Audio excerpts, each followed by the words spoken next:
This is not, of course, the only discussion that has taken place. There have been some organized by others. AmCham had one, University of West Indies had one. On Tuesday of last week, the Congress of the People held one as well in San Fernando. So this is part of a continuing discussion about the state of Petrotrin. But I think in today's breakfast meeting, we have been able to bring together some very key stakeholders. And so I want to thank and congratulate the presidents of the Gasparillo Chamber of Commerce, the Couva Point Lisas Chamber of Commerce, and the Pinal Debe Chamber of Commerce for being here with us this morning. Your presence is very important, and we hope that through you, you can carry the message back to your membership.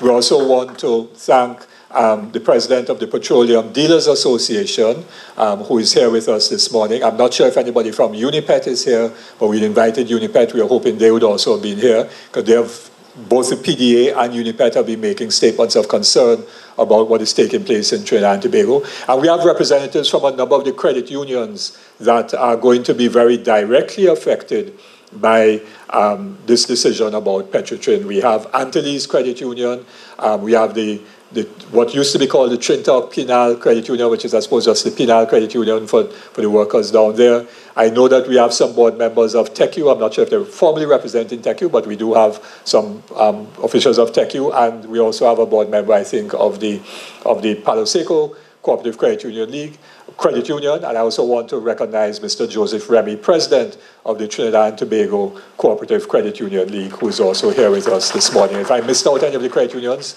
my apologies. And of course, we have a number of interested individuals, and of course, we have several officers and members of the Oilfields Workers Trade Union and other trade unions. I recognize BIGU and the Registered Nurses Association as being present. I'm not sure if I've missed out anybody else, but certainly welcome to everyone who is here this morning.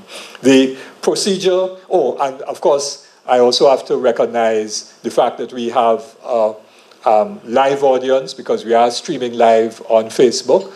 So we do have a live audience, and of course this will then be available for people to view online subsequently. And we have a very good representation of the Trinidad and Tobago traditional media here with us this morning. So members of the media, welcome. Our procedure for today is going to be quite simple. We are going to have 3 panelists, and they're going to speak in the order in which they are seated. Mr. Anthony Paul is a well-known person as an energy consultant. He has worked in both the government, in the Ministry of Energy, in the state oil company, Petrotrin, as well as the private energy sector, BPTT, various periods of his young life, and is now doing consultancy, not just in Trinidad and Tobago, but is most times outside of Trinidad and Tobago in places like Ghana and other places of Africa and so on. And so Tony is going to bring his knowledge to bear on the energy industry of Trinidad and Tobago and the pros and cons of us having a refinery operated by Petrotrin.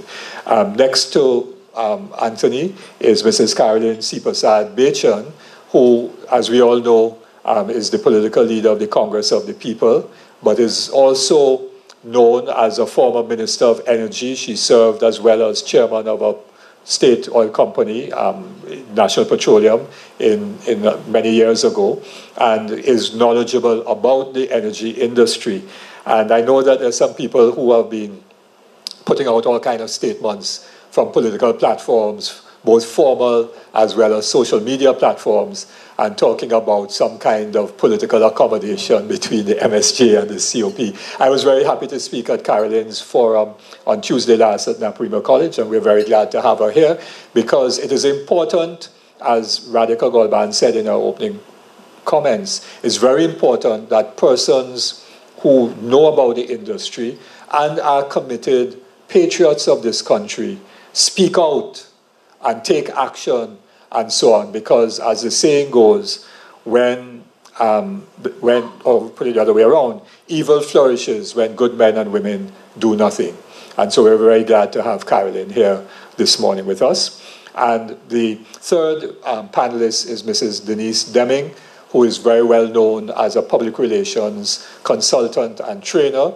She worked at one time, as I'm sure she will mention to you, at Point-A-Pear, I suppose in corporate communications, and also was at Whitco and a number of other companies in Trinidad and Tobago. And Denise is bringing to bear her own knowledge and experience of human interactions about decision-making and process and governance. Following those three persons who will speak, we have asked two others who will be our first discussants or respondents. They're both retired senior persons who worked at Petrotrin. Mrs. Shariba Ali Rajak was the former vice president of finance at Petrotrin, and so she's going to contribute to us this morning, and her knowledge of the finances of Petrotrin and her ability to read financial statements and give us a whole handle on what is the real story there.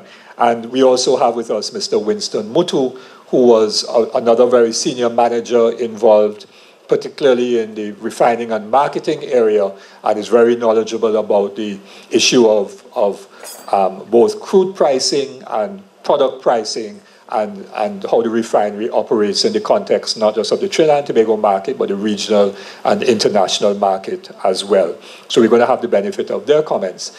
And then we're going to open it up to the floor. And in that regard, after Mr. Mutu and Mrs. Ali Rajak present, I'll ask the first person from the floor to be the president of the Petroleum Dealers Association, because I think they have a major concern about what is taking place in the country. So that's how we're going to proceed. I'm not going to introduce our speakers because I've already done so, and I would simply therefore ask us to welcome, with a warm Claxton Bay South hospitality welcome, Mr. Tony Paul. Good morning to all. It's a real pleasure to be here. I hope you can hear me. Let me see if I can get this up a little bit. Anyway, I'll turn it up this way. Thank you. First of all, let me say that David mentioned that I work in different places, and it's a real privilege and honor to be here. I think this is an important, very important discussion. This Petrotrin situation is one that we've been facing for a long time, and decisions had to be made. How the decisions were made and where they're leading us, I think has people concerned, and rightly so. Now, David mentioned that I work in different places.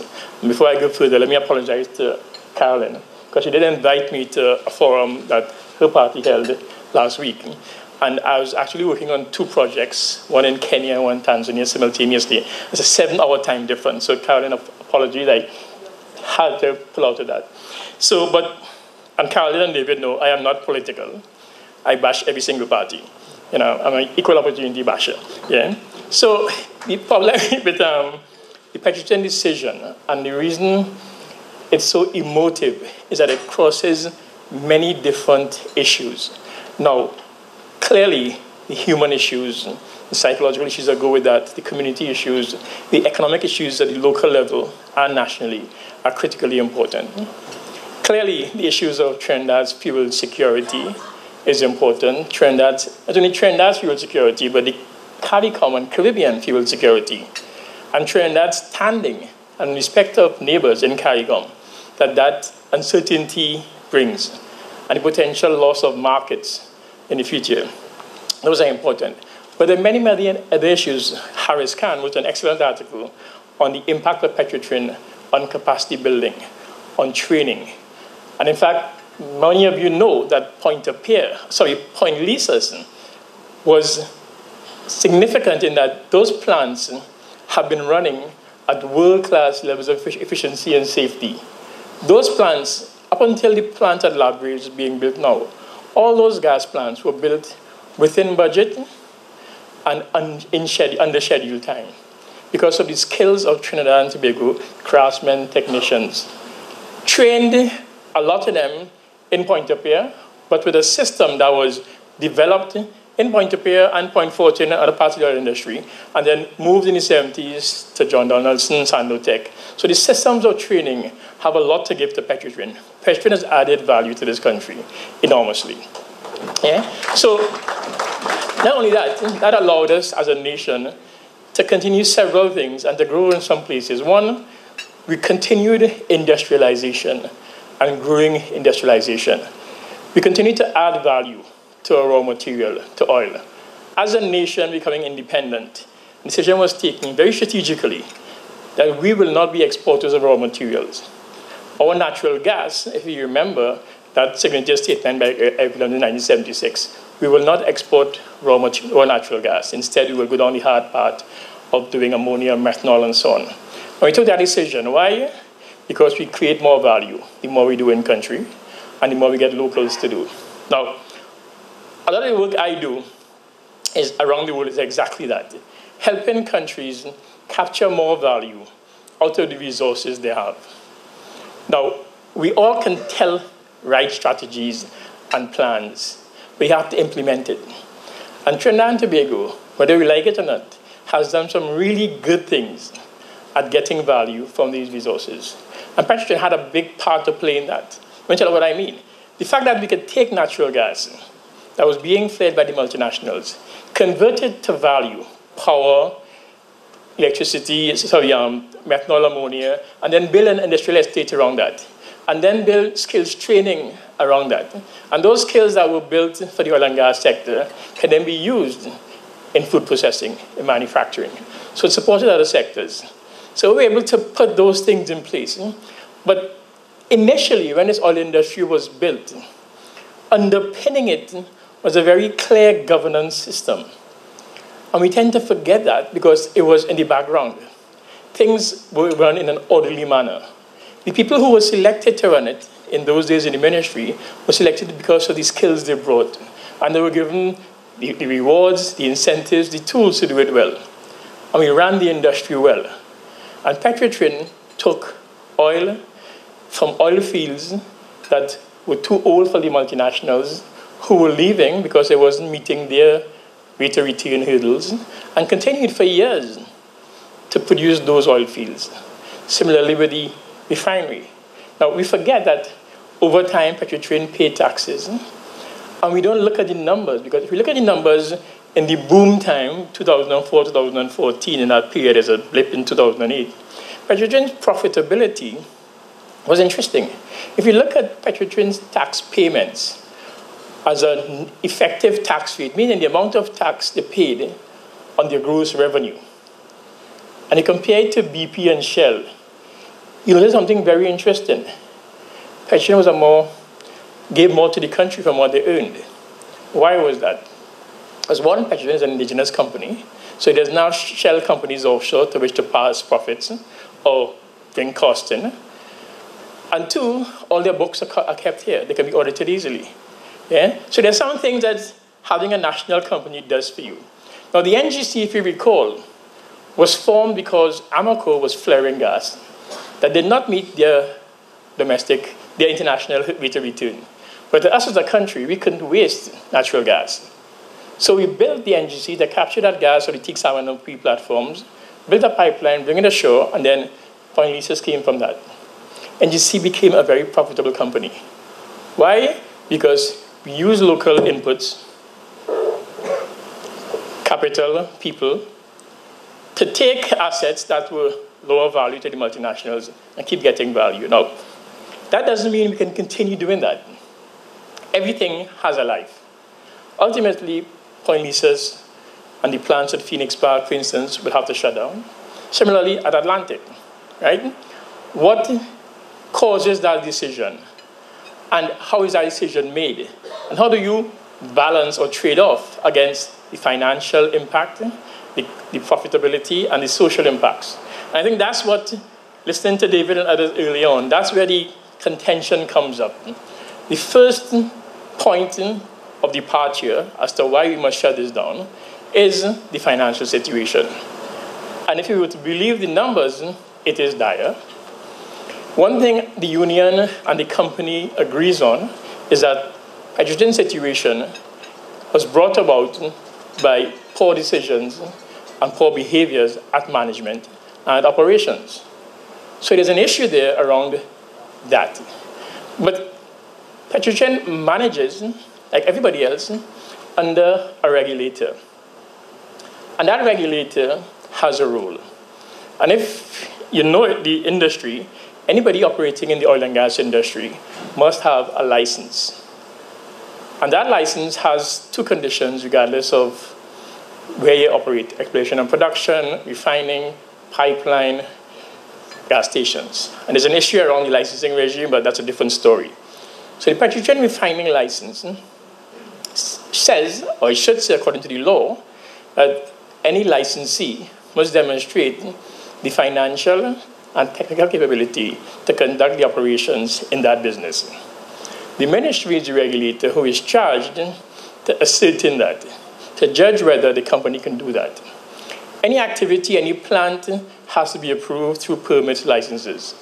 We hear, for instance, that a plant was built but not to code, and therefore can't be operated. How did that plant get approved? Does the company self-approve? There's a regulator. The reality of the industry in Trinidad and Tobago is that the regulatory regime has broken down for a variety of reasons, largely because we haven't resourced the regulators, but more importantly because the whole mechanism of accountability, meaning if I have a rule, how does somebody else, meaning the owners of the asset, ensure that that rule is being conducted properly and that we're getting the results that we expected to get? And the way our governance system was set up, that is quite clearly articulated in laws. Now, our laws are quite old, 1969, 1971 regulations, but they're quite good. The systems are very good. Now, as somebody said earlier, I think we're very good, in fact, I was talking to somebody at breakfast, very good at writing strategies and plans, but we fail at implementing, you know? And the laws and regulations did, in fact, have some implementation mechanisms added on to them in the ministry. But those are not being used. Why? Because success, unfortunately, leads to bad behaviors quite often. And a lot of the decision-making came out of the formal governance system and moved into informal decision-making mechanism processes. So the accountability went away. So that licenses, for instance, under the law, must be placed in a petroleum register, which is a public document. That hasn't been happening. So you and I, as citizens who own the oil and gas, who own the refinery, should be able to go and say, what is the license and what are the conditions under which Petrotrin is operating its refinery? And if these conditions are there, surely these things must be being assessed. So where's the report of the regulator on the health of the financial state of Petrotrin from 2013, 14, 15, 16? Where are those reports? Where's the report on the technical capability of Petrotrin going back? So the failure of Petrotrin is an outcome, in my mind, of a breakdown of a governance system. Now, David mentioned that I do a lot of work outside of Trinidad and Tobago. And fundamentally, what that work is largely with countries who are new to oil and gas, like Ghana, Guyana, Kenya, those places. And it's about how to get more value out of your oil and gas resources, but how to ensure that what you put in place remains relevant by putting in a governance system that holds people accountable and allows for a review to make sure you're getting what you expected to get. And if not, you change that. And if I look at Trinidad and Tobago, I get some very, very good examples of things we've done really, really well. And I get some good examples of things we can do a lot better at. Now, we like to complain as a people. Places that I work in, people come to visit. I've been to several countries. I think I work in 13 in Africa, and every single one of them comes to Trinidad with admiration. Now, you say Africa is backward, but I've gone to other places like the Dominican Republic, which is somewhat better than some of the African countries. But we have paved roads throughout the country. We complain about potholes, but we do quite well. We have electricity. So you'll remember that a few Easters ago, power went out for a day or so. We had a commission of inquiry. I mean, in most parts of the world, people will love what we have, but we complain. So we have some good things. Well, what that means is that our expectations have been elevated. We expect more. Yeah? But we got those good things without playing a role. We got those good things sitting back, having others run the sector, run the economy, and we reap the rewards. Whether we are workers, companies, private companies, university, we all got fat of the land. And we did not intervene. We did not stand up and say, I own this resource.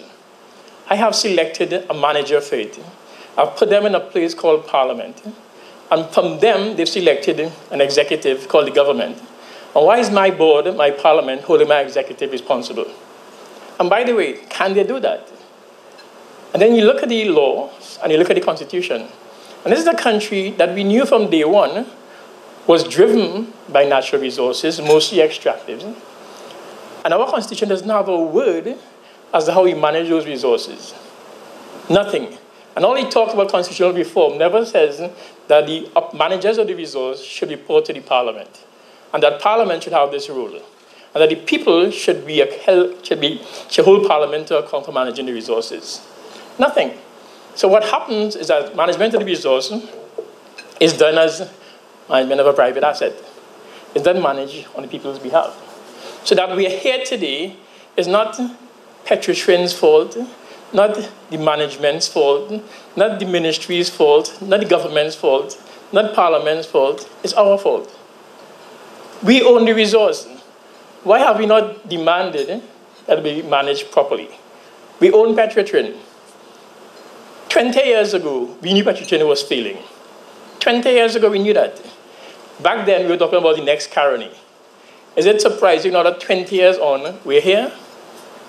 It's not. What did we do in those 20 years? But I'll put a pin there, because we're here today with a different landscape, where people are now acutely aware of the impact of Petrotrin on the economy, on their lives, on the nation. Man, sorry. I think I'll have to become right-handed. And in so doing, are demanding clarity. Clarity of decision-making. What are the choices being made? Are demanding accountability. How did you make those decisions? Why? What did you consider? And then, who is making the decisions? But people are also not asking it overtly. Sometimes they are. But the question in people's mind is, where are we going? What's the next step? But we are asking the question of the next step in terms of how is it different from what we have today in its manifestation, in the company structure, the people, the process. But we're not asking the question, how are we going to make sure that what we put in place today doesn't fall into the same situation that we have now? We've done this before.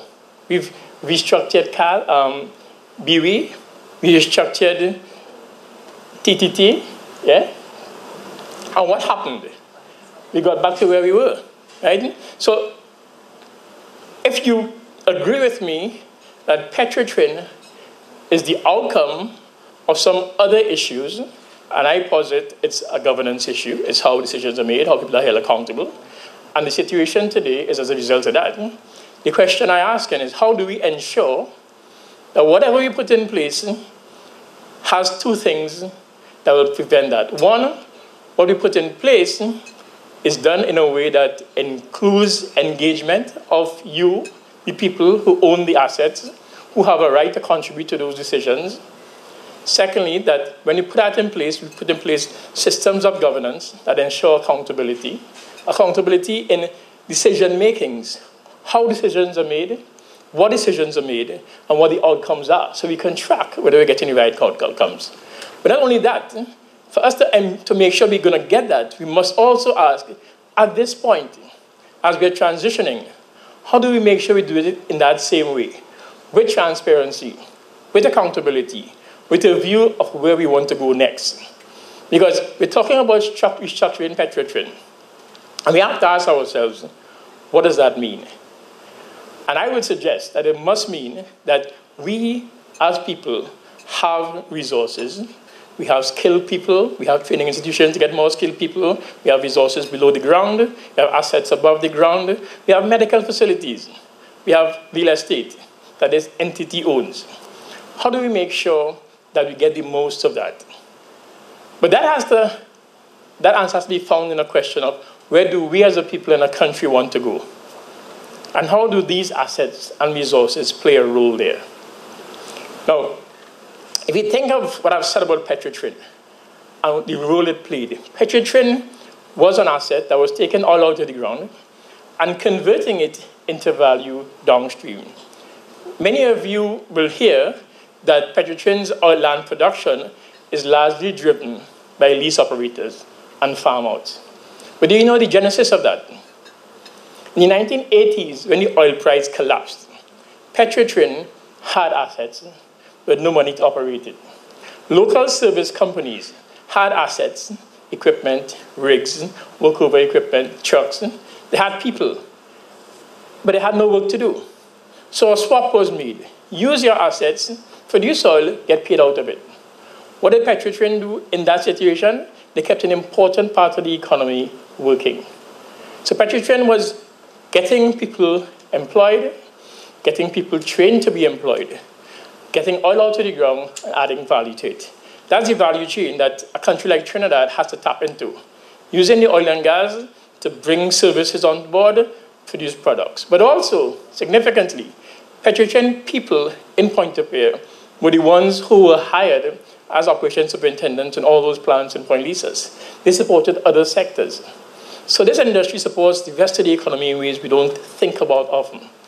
So the question I want us to think about is, whereas we agree that we're at an inflection point, that something is changing, and we're not certain as to what our future state is, I want us to think about how important is it to think about how we get there, rather than just defining what that is. And I leave that challenge to you, and I thank you for these few minutes. Thank you very much.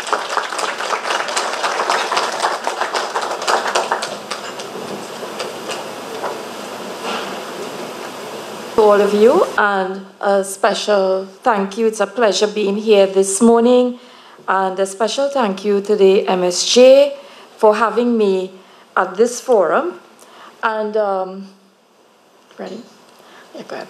So we're going to just get quickly into this presentation, and that is, I'm going to start off by saying, is closure the best option?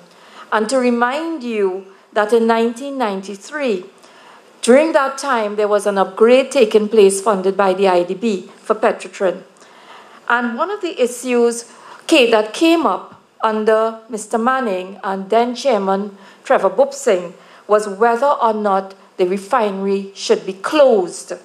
And based on a socio-economic analysis, a countrywide impact, the decision was taken that there should be no closure of the Petrotrin refinery, and instead they continued with the upgrade of that project. Today I want to say, I am yet to see, whereas I had sight of that report at one point in time, I have seen no report that says why we are closing this refinery. And not just in terms of the financials, the balance sheet for this company, but with respect to the socio-economic issues and the countrywide impact. The next slide, we just talk a bit about the refinery upgrade. Just reminding us, ourselves, many of you may know this because I see members of management, members of the union. The Petrotrin refinery went through almost 3 upgrades, one in the 1970s, 1990s, the 2010s. And there are state-of-the-art plants. You have a replacement cost of close to $4 to $6 billion. A case in point, when that refinery was upgraded in the 1990s, are we aware that we only started seeing the turnaround, the effects of that turnaround, the benefits of that turnaround in 1998? And in fact, workers would recall that they actually shared they had a profit sharing, which was very profitable at the time, and they earned.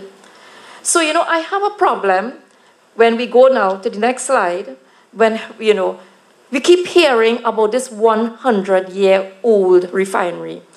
On Tuesday night, George DeVatile, at our forum, George was saying, because George was there from since, he's a past member of management, he was present from since the days of Texaco. And yes, we may say the refinery is 100 years old, but let us not give the impression that every plant inside the refinery is 100 years old. I noticed on the papers recently, because I'm here this morning because I want to debunk the misinformation that is outside there and that narrative that is taking place. And I say to members of the media with all due respect, I see a lot of pictures of Petrotrin, and I see all these old plants to give this impression, yes, it's a 100-year-old plant.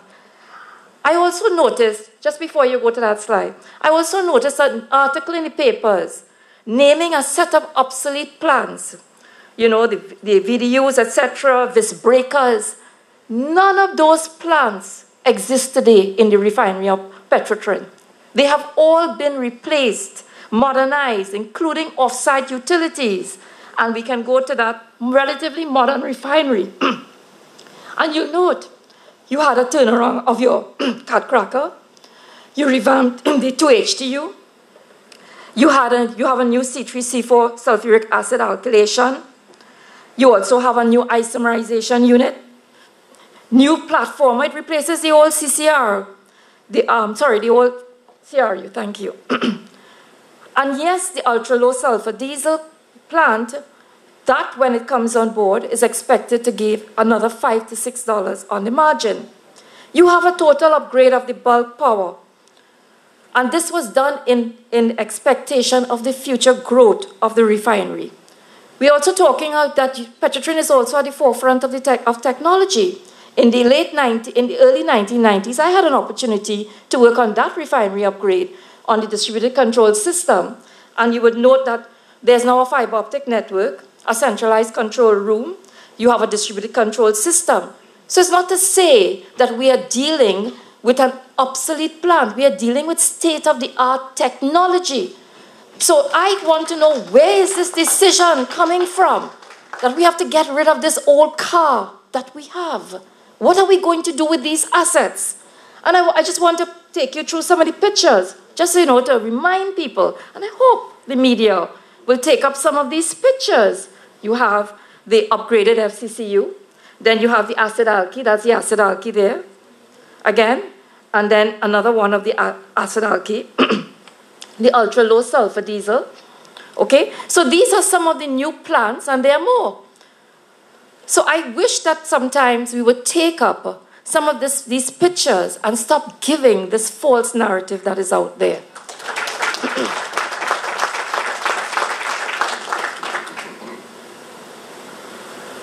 Let's just take a close look at the refinery economics, the gross margin.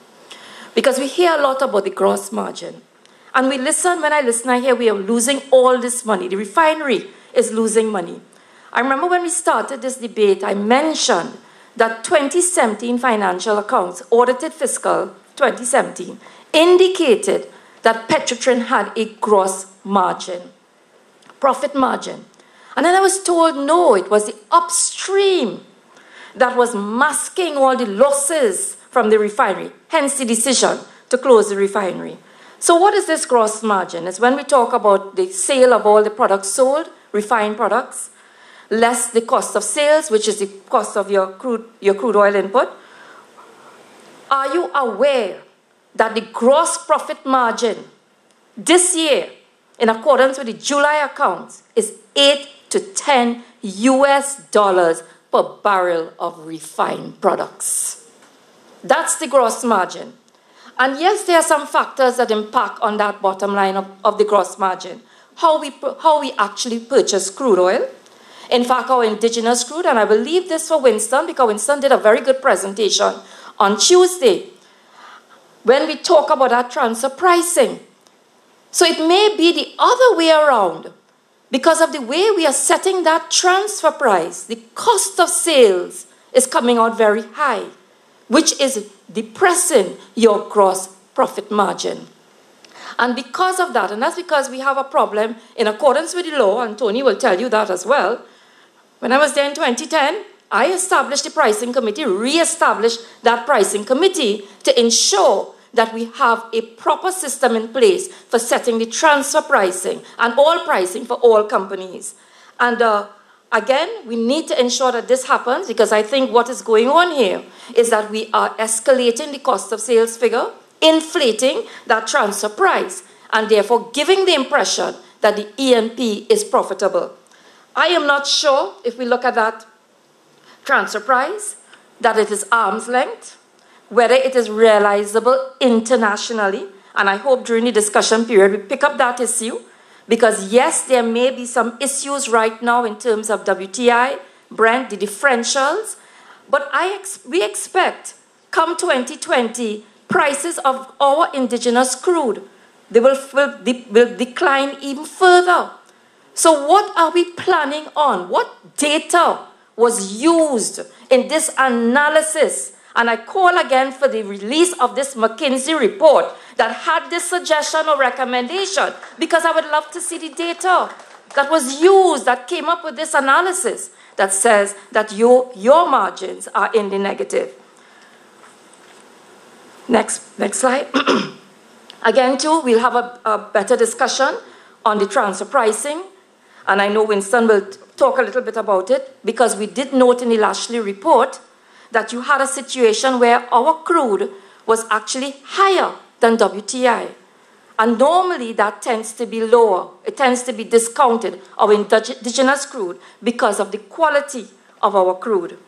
So if I just take this refining margin, which is $8 to $10, and in accordance with management accounts of July 2018, and I know Shariva will add a bit to this, that margin, $8, $9, and $10, if you look at what the operating expense is, we take off the operating expenses of $4.50. That includes all your wages and salaries, fuel costs, materials, etc. Then we take off $1 for the overheads, which is all your corporate services, human resource, security, etc. You are coming up with a positive cash flow of $2.50 for every barrel of refined products. Now, that scenario tells you, when we look at the cost of financing both your long-term and short-term, whether we're talking about this $850 million debt, $750 million debt, the financing cost, interest costs, together with the short term is $2.40. So guess who is carrying the cost of financing this debt right now? Not the upstream, the refining and marketing, the refinery. They are carrying the cost every day by contributing $2.40 out of that $2.50. If we are dealing with $9, we will still have a positive cash flow of 10 cents. If we're dealing, with $9, it's $1.10. The most likely, the average, okay?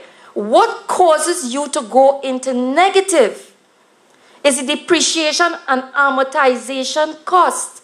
If you take a look at it, you will see it's $2.36. That is not a cash outflow. That is a non-cash adjustment.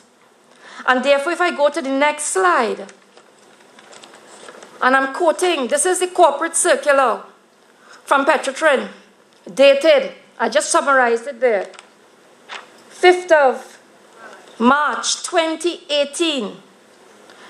This was the board of directors and the management explaining what is this $2 billion loss that they're talking about. And this is where I'm projected, because the government and those of the members of the board have not said where they got their $2 billion loss from. Those figures. They're not telling us how they arrived at this $5 million loss per day. Is it, David? $5 US per barrel. They're not saying. So we're just reverse engineering and trying to figure out where they got the figures. There is a $2 billion loss in your 2017 audited fiscal statements. But if we go into that, you will notice this is the board explaining why you had that loss. It's not a negative cash flow. It has to deal, and I quoted specifically from this corporate circular, it has to deal with all the significant non-cash adjustments, dealing with impairments of assets, expensing capital borrowings, non-recognition of deferred income tax, reduction of inventory carrying costs. These are non-cash adjustments. In some cases, they are one-off. When we look at if you look at the cash flows themselves, you have a $1.5 billion for earnings before interest, depreciation, tax, and amortization. You have a cash flow that is $2.5 billion. That's in their accounts. And that is explained here in this circular by Petrotrin on the 5th of March 2018. So therefore, if I go again to the next slide, to see the trend, we now look at year-to-date, fiscal 2018.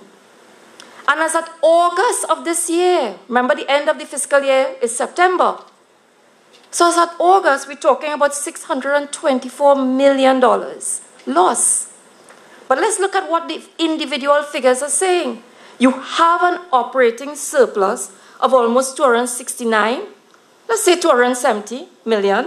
Am I correct, Shariba? If I exclude depreciation, meaning if I take out the cost of depreciation because it's a non-cash adjustment again, I'm coming up with 964 million.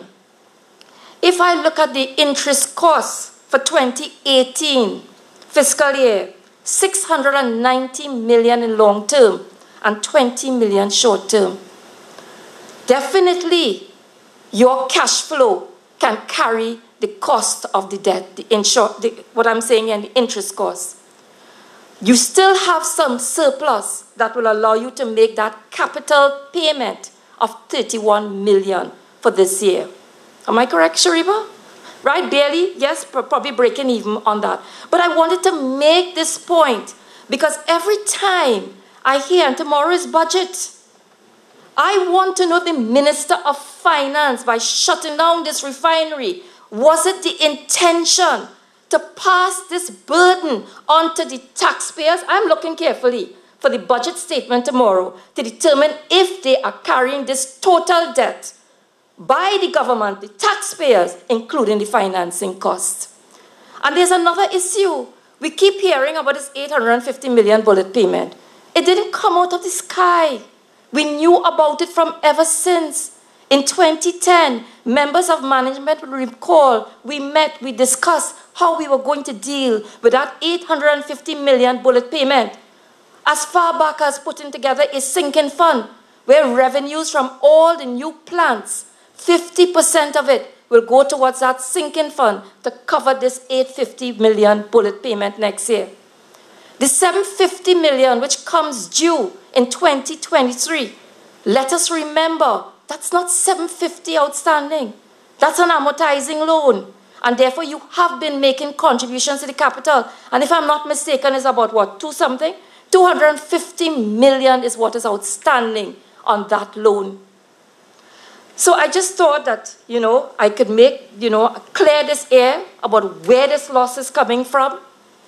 All right? And, but you know what? We are presented with a golden opportunity. In this debate, in this national discourse, why can't we look for opportunities to improve the way forward?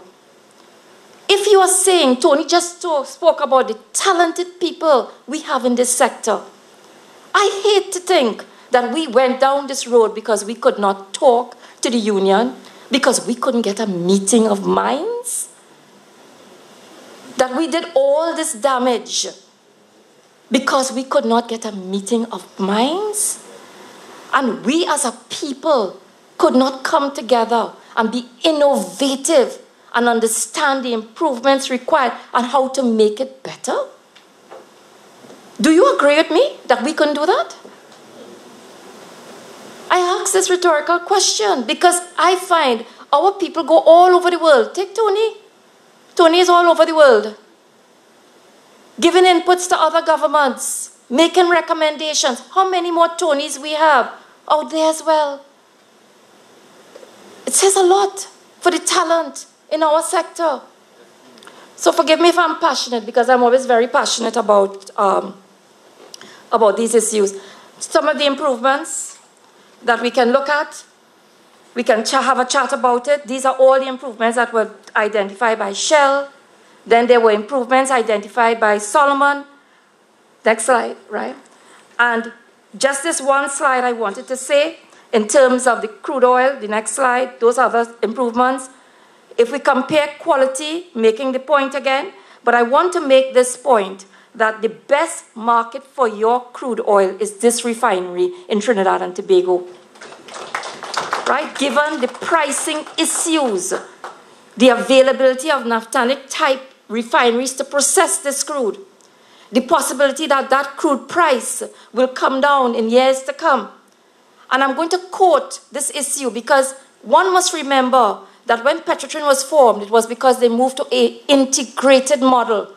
And I'm reporting here from US News, April 27, 2018, where both Exxon and Chevron, and this is a quote from them, have consistently, US News was saying that, they have consistently touted the benefits of owning businesses that produce and refine oil, saying they better balance earnings as commodity prices rise and fall. Meaning because of that uncertainty and unpredictability of your crude oil pricing, when it falls, your refining margins are able to pick up that value. So just again, to improve, next slide, improvements on the refining margins. Okay, we are saying that with all those other improvements, if you are able to shave off $1.50, $1 off of your operating expenses, 50 cents off of your overheads, you can even cover your costs, not only of your financing costs, but of your depreciation costs. Meaning, therefore, you're generating enough money to put back into a reserve for reinvestment into assets of the refinery.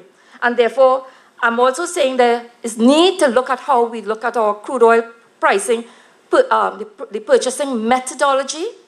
And with that purchasing methodology, we might be able to even improve further on the margin itself. Next slide, the future of refining. And then this is a quote, again, thanks to stronger, and this is according to Moody's Investor Service Oil and Gas Journal. Thanks to stronger distillate margins and favorable crude differentials, refining and marketing companies' earnings will increase by 13 to 50% through the end of 2019, and growth will likely persist beyond 2020. So tell me, why are we shutting down the refinery now? Why are we shutting down the refinery now? Right? Competitive advantages. Next slide. We have a competitive advantage. We have you have right now the Venezuelan refining capacity, which is on decline. Trinidad is, strategically located to pick up some of that refining, some of those refining opportunities. We did not even talk, and I wanted to mention this, it's not there. There's also the benefit that Petrotrin serves in this country of almost $200 million towards LPG subsidy. The government will now have to go out on the international market and pay Mount Belvieu Plus for LPG. So if they decide, government, here what, you provide going forward those prices to Petrotrin, then they will even get more cash for reinvestment purposes. Next slide is the way forward. Again, debt servicing. What I wanted to say here, I think, I am amazed with this closure of the refinery. There are some bankers who I spoke to. The day before the refinery, the announcement, there was a lot of interest in refinancing that $850 million bullet payment next year. But with the narrative that has gone on over this past couple weeks, the negatives about Petrotrin, the statements being made by the Prime Minister and the members of the government and the board, is hurting the image of Petrotrin. Immediately that announcement was made, investors were spooked. And I cannot understand, and today I was just saying to Denise, another PWICL issue? Is this what we want to do, pass the debt over to the people of Trinidad and Tobago, when you could have been using the cash flows? What's this issue about shutting down and reopening when we don't fix the doable, the fixable problems. So, and I want you to know, I mean, they're touting now, you know, the Petrotrin bonds is down for downgrade, and it's instructive to listen to Moody's. Moody's actually did a review on the papers. I saw it on The Guardian this week for the Petrotrin downgrade. And you know what they were saying? What caused that for them to look at this Petrotrin downgrade? Possible review. Because of the lack of clarity of the business profile and strategy being articulated by the government and the board right now. That is what is causing the problem, not Petrotrin. Because you know what they said? We don't have a focus. They have no understanding of what is this new E&P business. What strategy are you putting in place to carry your debts and your financing? And they listed a number of issues, and I know David tell me, my time is up. The rating agency will focus on the company's business profile. They want to hear more. Okay? So just finishing on that, we are saying, next slide, the debt financing, that $850 million bullet payment. We are saying when that comes due next year, you have a $97.5 million US dollars per year. 96 is an error there that can be used towards financing the 850. Defer out the principal payments until 2023 when US $750 million are fully amortized. Something people don't know in this country. Petrotrin pays withholding taxes. Okay. Withholding tax. All right. And yeah, okay. All right, I will come back to that. Just the next slide, just 2 slides down. The ULSD, I think they have compromised the whole process of the ULSD. And I think the sums of money were recoverable to make sure that we could have moved forward with the ULSD. It's recoverable from the contractor Samsung. Of course, you've heard a lot of the benefits in terms of the support services, the spin-off industries, the value added. This is why we set up a Point Lisas industrial estate. Fuel security is another benefit as well. You can move on. Another benefit, those are just the benefits there. The fuel security. The other issue there is the alternative. Last slide. The alternative here is, do we abandon and retire the assets? Do we talk about a replacement cost? The replacement cost is $4 to $5 billion. When we talk about preservation of these assets and the cost of assets remaining idle, do we understand all those cost factors? So apart from the $2 billion that they're talking about they may have to borrow to exit out of this business, do you understand the cost of all these other operations that have to go into effect? Patrolling operators, safety engineers, fire department, emergency plan for defense line, communities. And David, my question to the union is, where was this RFP process, next slide, for a secured data room? If you are interested in bringing in others and you have rejected this proposal from the union, where were the financials? When you go out to do a proposal like this, you have a data room, you have financials, commercials provided, operating and engineering manuals, regulatory approvals, you have to do a due diligence, etc. And that process takes 6 months. What is this thing that I just put out on the platform? Hey, anybody want this thing? Come. That's not the way we do business. That's not the way we do. You talk about governance, Tony. That's not the way we do business. So just on the last slide, let me just say, the impact on the CARICOM markets, they're not going to stick around. And when we start this, we don't understand the markup for the trader, for the operation itself of the terminal. And we lose CARICOM markets, they're not coming back. And that is my problem with this whole issue. We have a fixable and doable situation. We have a golden opportunity. We need to be transparent and accountable after we've done all the EIT and open government. I see my problem here is I am not about personality attacks. Okay? We are not about personality attacks. And all I'm saying is we don't want to take decisions that could put us in a tomb. And let me tell you, when we lose our markets, there's no resurrection from that. I thank you, ladies and gentlemen. The others. The reason why they want to leave is sadly Ken Fillmore passed away this morning.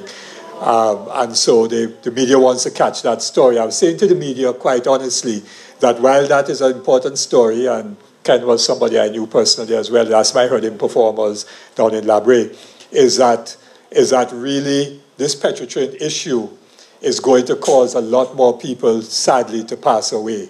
And is a story that information needs to be made to the public, provided to the public. And so I was asking the media to say, listen, you can catch the Ken Fillmore story in the next half hour, but really you can't catch what we're going to hear again. And I'm really sorry the media has decided to go with that and not stay with us for just another half an hour to be able to inform the people of Trinidad and Tobago about the the huge con job that is being put down on this country with Petrotrin. But we will carry the program on radio tomorrow morning, and we're going to have to buy another hour's time on Tuesday so that the whole story could come out on radio, and of course it's streamed live on Facebook. So Denise, I'm very sorry about this, and to Shariba and Winston and to Mr. Narayan Singh, I'm very sorry that the media is not here to hear you. That's one of the things that unfortunately we have to deal with in Trinidad and Tobago, of what is deemed to be priority and what catches headlines.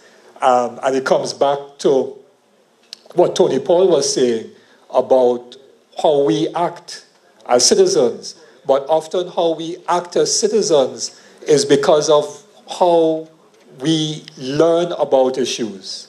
And therefore, if we don't get the counter-narrative, which is what we're presenting today, and the only narrative that is being run down is the losses, losses, losses, union bad, workers bad, bad, bad, then, and all must go home and so on. If that's the only narrative, then unfortunately citizens can't act any differently to how they're informed, because of course knowledge is power. But I have no control over that. What we do have control over is what we will have to pay for to try to get the word out. So with that, Denise, and you no longer have to worry about where you stand behind the podium. Let's welcome Denise Deming. Knows that I will not stand behind a podium because you won't see me. And I think the whole idea behind this is that we should have some kind of conversation. I am really, really happy to have been invited because as an adolescent, I grew up in a period of inspiration, in a period of hope, in a period of belief. We were looking forward to becoming independent. And that's a message I lived with. I looked forward to hearing what Dr. Eric Williams would say to us. And I think of today's adolescents, and I ask myself, what are the messages that they are being exposed to? And there are two big streams of messages that they are being exposed to. The first big stream is we cannot. So we cannot do cocoa, coffee, sugar, oil, coconut water. We just can't do all of those things. The next big stream that they're being exposed to is a stream of cultural messages that suggest to them aggression and power. Now, if those are the two streams, and we say to ourselves, what will happen 50 years out? Then we are in trouble. Because those messages will linger. Just as the messages of independence remained with me, those messages will linger with our current adolescents who are the future. But they'll have it even worse because they will have to find the money to pay for the mistakes of our current reality. And I sincerely hope that the forces of the universe will conspire to change the trajectory. Because if we continue on this trajectory, God help us, we will be in real, real trouble. Previous speakers talked about governance. And one of the issues that I have always been concerned with is the in and out strategy that we have, where one party comes in and destroys whatever was done by the previous party. No business can function, can survive on that as an approach. And it was Peter Drucker who said that culture will eat strategy for breakfast, lunch, and dinner. What that means is that the culture that we operate in will always trump whatever your strategy is. So even if you have an excellent strategy, and even if we credit the current situation with an excellent strategy, the culture will kill it. So we have an opportunity in this Petrotrin issue to send messages to our people that we can do things. But in order for us to do that, we have to reflect on our past. I have asked myself, where's the data that tells me about the lessons that came out of Carneys closure? I don't know that it's available. I have looked in various places. I'm not even sure people at the university have looked at it as an area of inquiry. Because those lessons would have informed what we're doing now. In my own career, I've been involved in several closures, several VSEPs. And there's an approach to it. The first approach is an approach of collaboration. If you do not collaborate with the union, you are going to have chaos. That is a fact. Those that I have been involved in have not hit the newspapers, maybe because they were small, but I think it is because there was an approach that said, we are seeking your interest. So that if the decision to close Petrotrin had been thought through properly, one of the first things that would have happened would have been a joint statement by Labour, government, and management. The fact that that did not happen tells us that the strategy has not, that there's been no consideration of how else can we do this. If you had done something like that, a combination of Labour, government, and management, think of the impact of that on the country.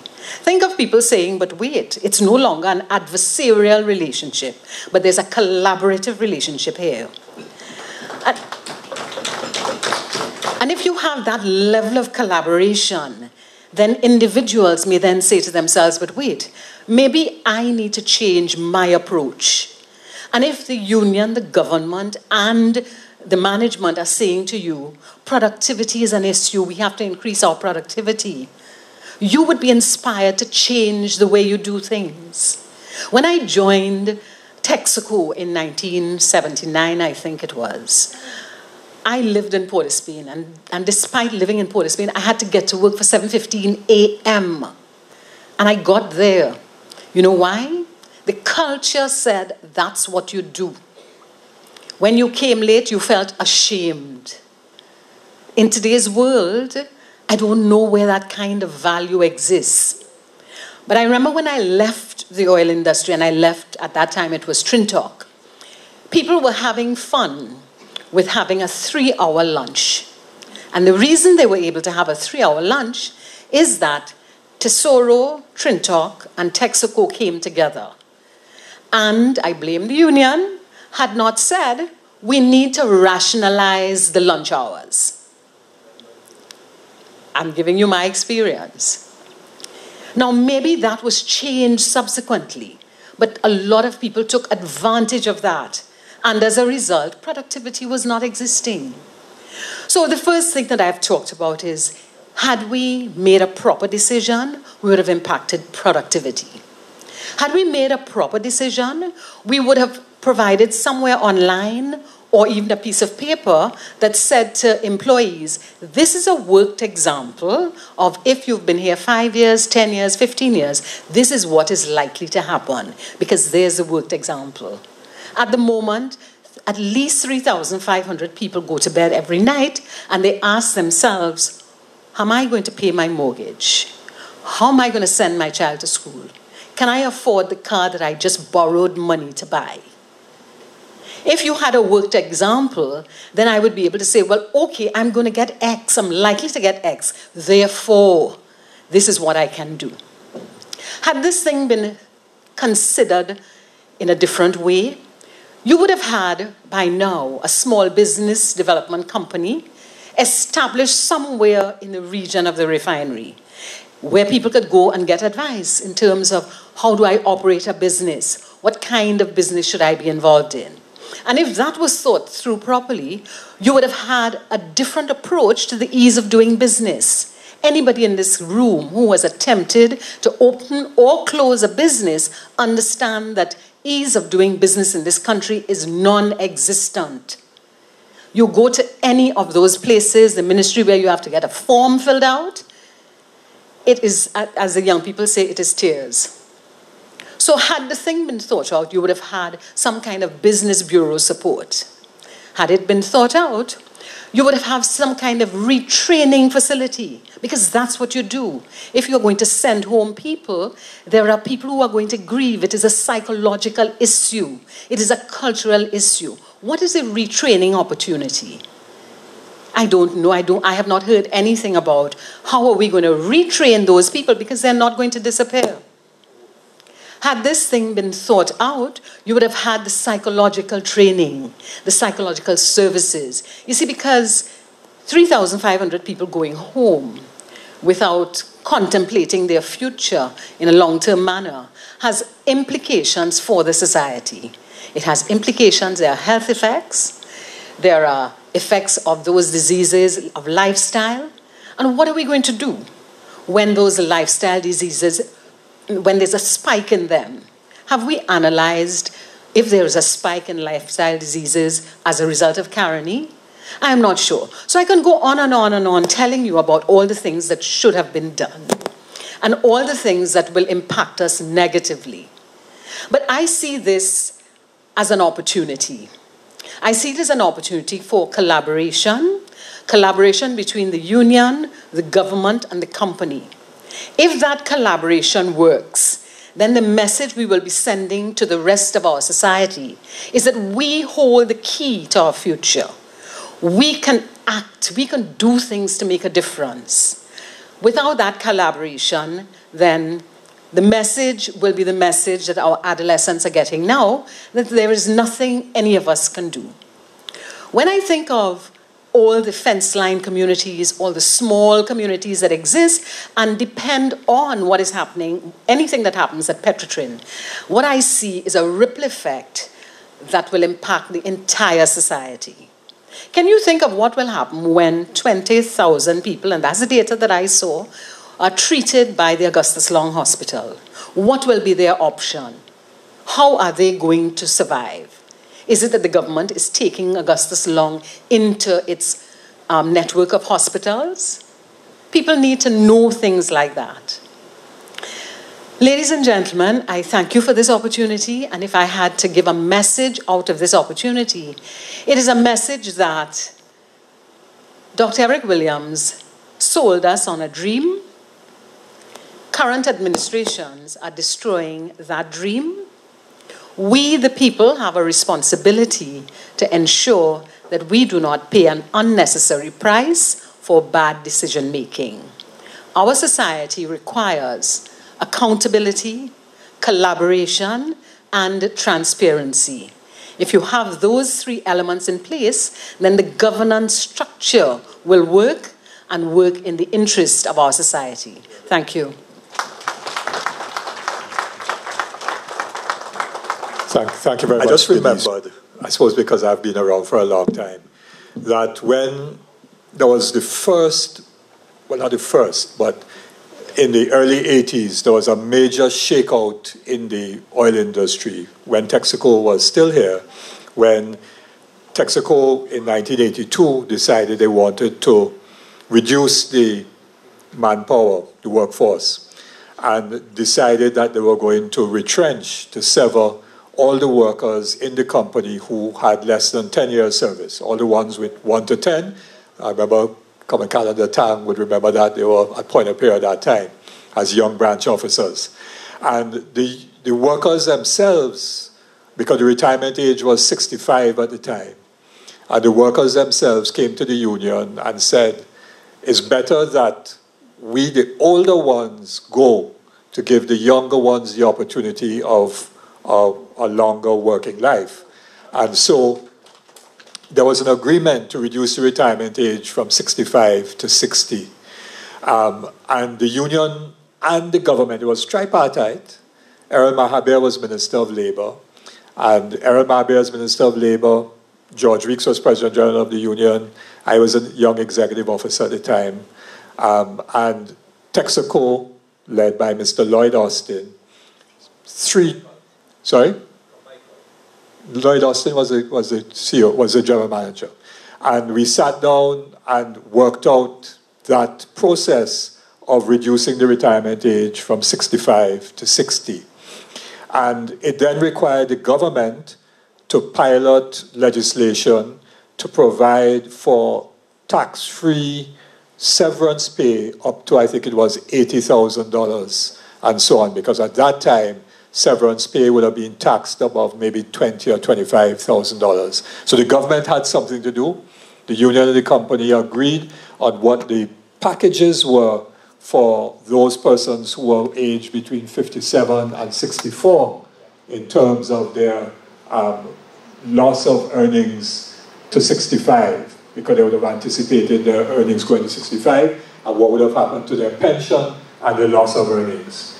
The union, George Weeks had to come to the General Council of the union and have the General Council approve the package before it was signed off on.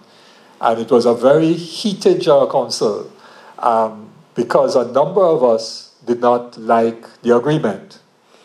And so, but the General Council, although I was the executive member, I voted for it because the executive, we debated it in the executive, we disagreed, and then we went with Weeks's position.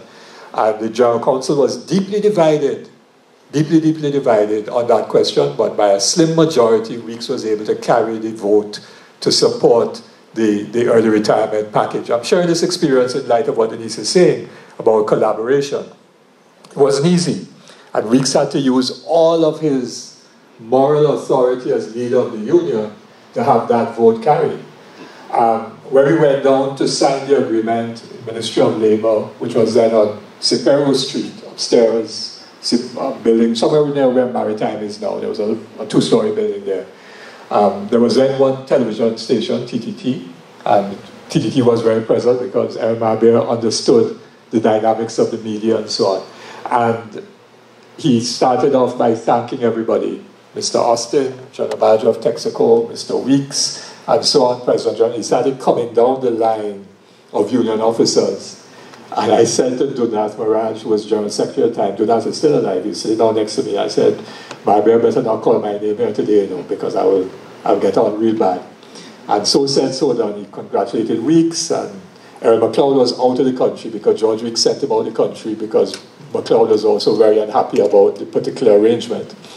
And so Horace Scott, who passed away, congratulated Horace Scott, Assistant General Secretary, and Dunath Maraj, as he called my name. I can't repeat the language that I used. It was industrial language in the finest tradition of oil workers. And the press conference broke up right away, and so on.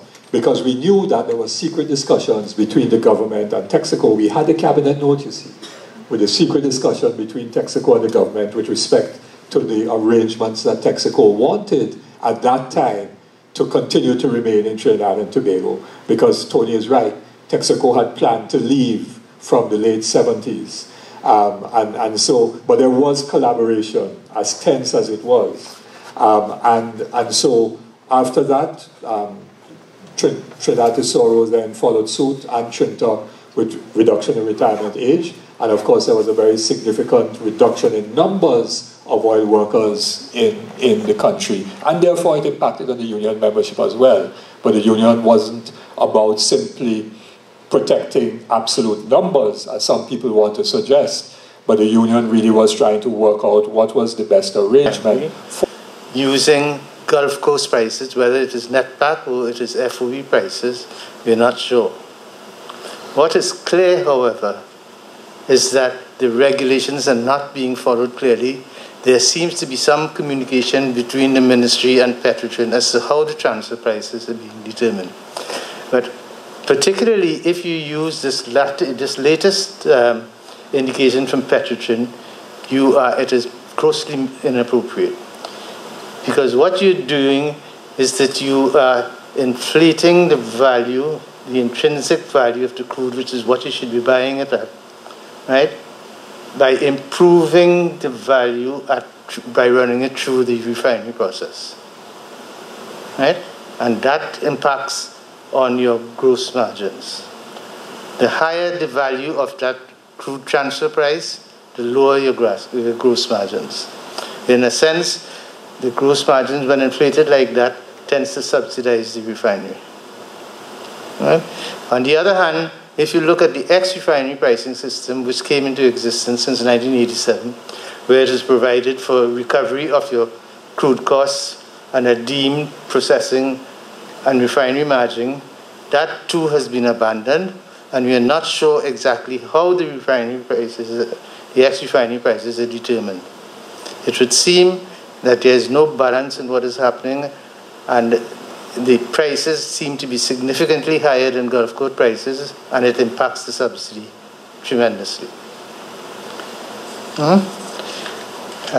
Karen has covered a lot of what I want to say about the gross refinery margin, but as you have seen that she said, the refinery margins for July to August are very, very healthy, between US $8 to $10 per barrel, compared to more complex refineries in the US Gulf Coast with a 3-to-1 crack spread, which is about 9 to 10. It is extremely healthy. So the problem is that you have to look at your expenses, your operating expenses, your overheads, and there's no doubt that there have to be some adjustments with respect to those elements. I think Shariba will probably talk a little bit more of that. If you look at the work that was done by Solomon Associates and the Shell Global, they have made suggestions of improvements, two of which are very significant. One is the improvement in the reliability of the refinery processes, and two, increased utilization, especially of the conversion units, like your cracking unit, your isomerization, etc. What this would lead to, it would lead to increased throughput levels. It would lead to optimization of your gasoline yields. It would mean to minimization of your fuel oil yields. Fuel oil is the least priced product. It would lead to improved energy and loss performance.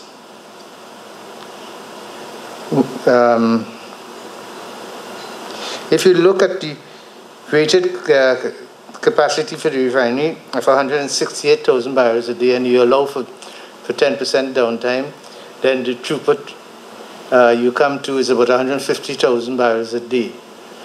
Currently, from 2003 to 2010 to 2017, the refinery has been running at a throughput of 127,000 barrels a day. Because to a large extent, the operating expenses, etc., to operate the refinery is purely fixed. If you increase the throughput levels to that, you reduces your operating costs by about $120 per barrel. It leads to about TT 400 million in profit before tax. Right? So these are the improvements that you can do and you can make, and are not difficult decisions to make. It needs proper collaboration between your workers and your management.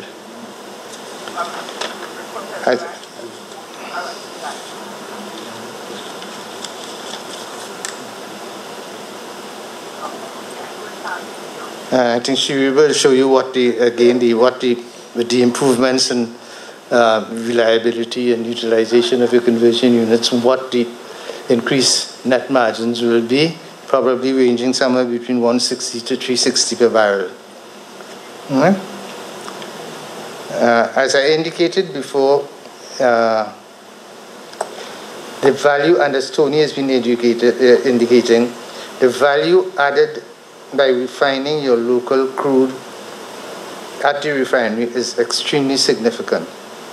You look at the June, July P&L statements, you will see that the differential between the average crude costs and the product prices in the local and CARICOM market is somewhere in the order of $17 per barrel, $10 to $17 a barrel, right?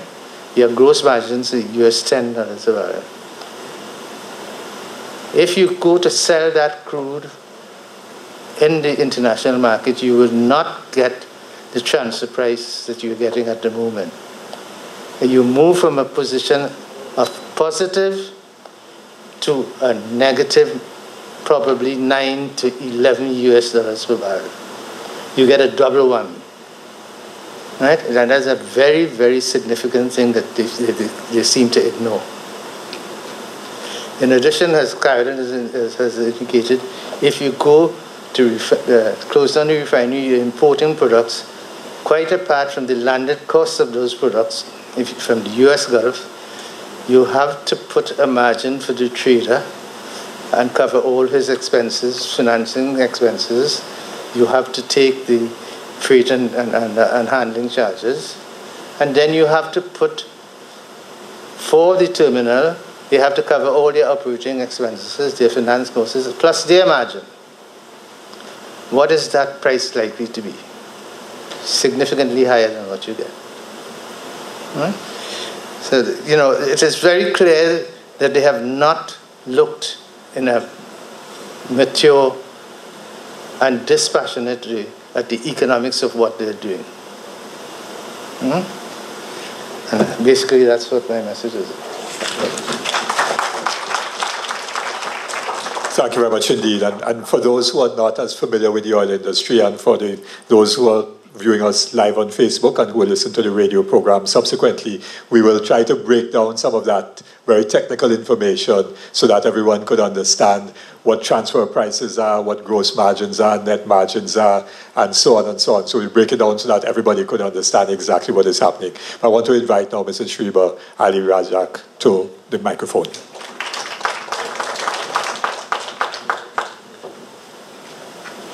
Hi, good morning all. And Mr. Chairman, thank you for inviting me to share some of my concerns. All protocols observed. I may repeat some of the things the previous speakers said, but I'll do it very briefly because I covered a range of both upstream and downstream business. As a concerned citizen, and a Petrotrin retiree who has worked in this industry for over 38 years, and both upstream and downstream, I have gained considerable experience in this integrated business, and I stress integrated because it is a natural hedge with the upstream and downstream, and would like to share some of my thoughts with you today. I know this must have been a very difficult decision by the board and approved by the government, bearing in mind the socio-economic impact it would have on thousands of its citizens. However, since I am not privy to the assumptions made to arrive at this decision, and some information may not have been reported in the media, I wish to share my concerns with you today. All studies done on our refinery, and there were several, but I would like to refer to two of the most recent ones, which Carolyn mentioned, that is the Solomon Associates Inc. and the Shell Global Solutions. Not only their study, they held our hands and walked us through the refinery for a while. Have indicated that manpower numbers and costs are very out of line with industry standards. This will have to be addressed with urgency. The throughput to date in the refinery is 131,000 barrels a day. We said the refinery's capacity is 168,000. Bearing in mind T&I and some downtime, we feel we could efficiently operate at 150,000 barrels a day. And we have an operating cost as at year-to-date August. Operating costs meaning the refinery expenses and the service divisions that support refinery in the vicinity of $5.80. As I said, by industry standards, that is a little bit high. So I wouldn't go into all the recommendations the studies made because they have addressed it for improving our throughput to 150,000 barrels a day, increasing refinery utilization and reliability, and they identified areas for cost reduction. So we had the studies identify how we could improve the gross margin. And as you say, the gross margin is just taking your sales less your cost, less your crude purchases. And that is your gross margin. And then below the line, you take out your operating expenses. So if we get a margin uplift and a reduction in expenses, we're looking at anything $2 US per barrel or more. If these recommendations are implemented, we can realize an uplift of roughly 50 cents in the margin uplift and $1.50 in the expenses, which will work out to roughly $800 million a year. Further, the outlook on refinery margins over the next 5 years, and this is based on PIRA, SERA, Moody's, etc., all the pundits in the industry, are predicted to be well over $10 per barrel. And as such, it is not the best time to shut down any refinery, especially one that is modern with a distributed control system like ours that allows for better coordination of operations. The upstream operations are marginal at best. And I know that I have been dealing with the E&P operating statements, and their lifting cost is very, very high. It's only because crude prices are high now, and I mean, we talk about the transfer price, if it is realistic, they are making a profit. But any fall in oil prices will adversely affect its operations. As an integrated business, it is a natural hedge. When oil prices fall, margins rise, and vice versa. So for us to get out of the refinery business will be exposing us wholly to the market fluctuation in prices. And nobody really wants to sell a product that you could make and add value to it. For years, certainly from records going back to 1993, we have been trying to increase production with little or no success. I do not believe that the upstream operations will be able to service the refinery debt if the refinery is shut down. Further, this will mean increased capital injection to go after new oil. And here we hear the government talking about increasing production, increasing production. We don't even have a drilling well working right now. In addition to that, I heard Krishna Prasad talk about CO2 recovery, especially in the marine field. But we have all those things available to us, the CO2, water flood, steam flood, etc. And our production is still very low. It's about 30,000 barrels a day inland and Trinma, and 10,000 from lease operator ships. So it's about 40,000, and the decline rate on that 40,000 is about 8%. So it means we have to be getting oil to keep that going. Where that will come from, it will have to be capital expenditure, probably a joint venture, I don't know. And then we're talking about what price that oil will get on the international market. We are not a trader of oil. We will have to build a reputation as a reliable trader.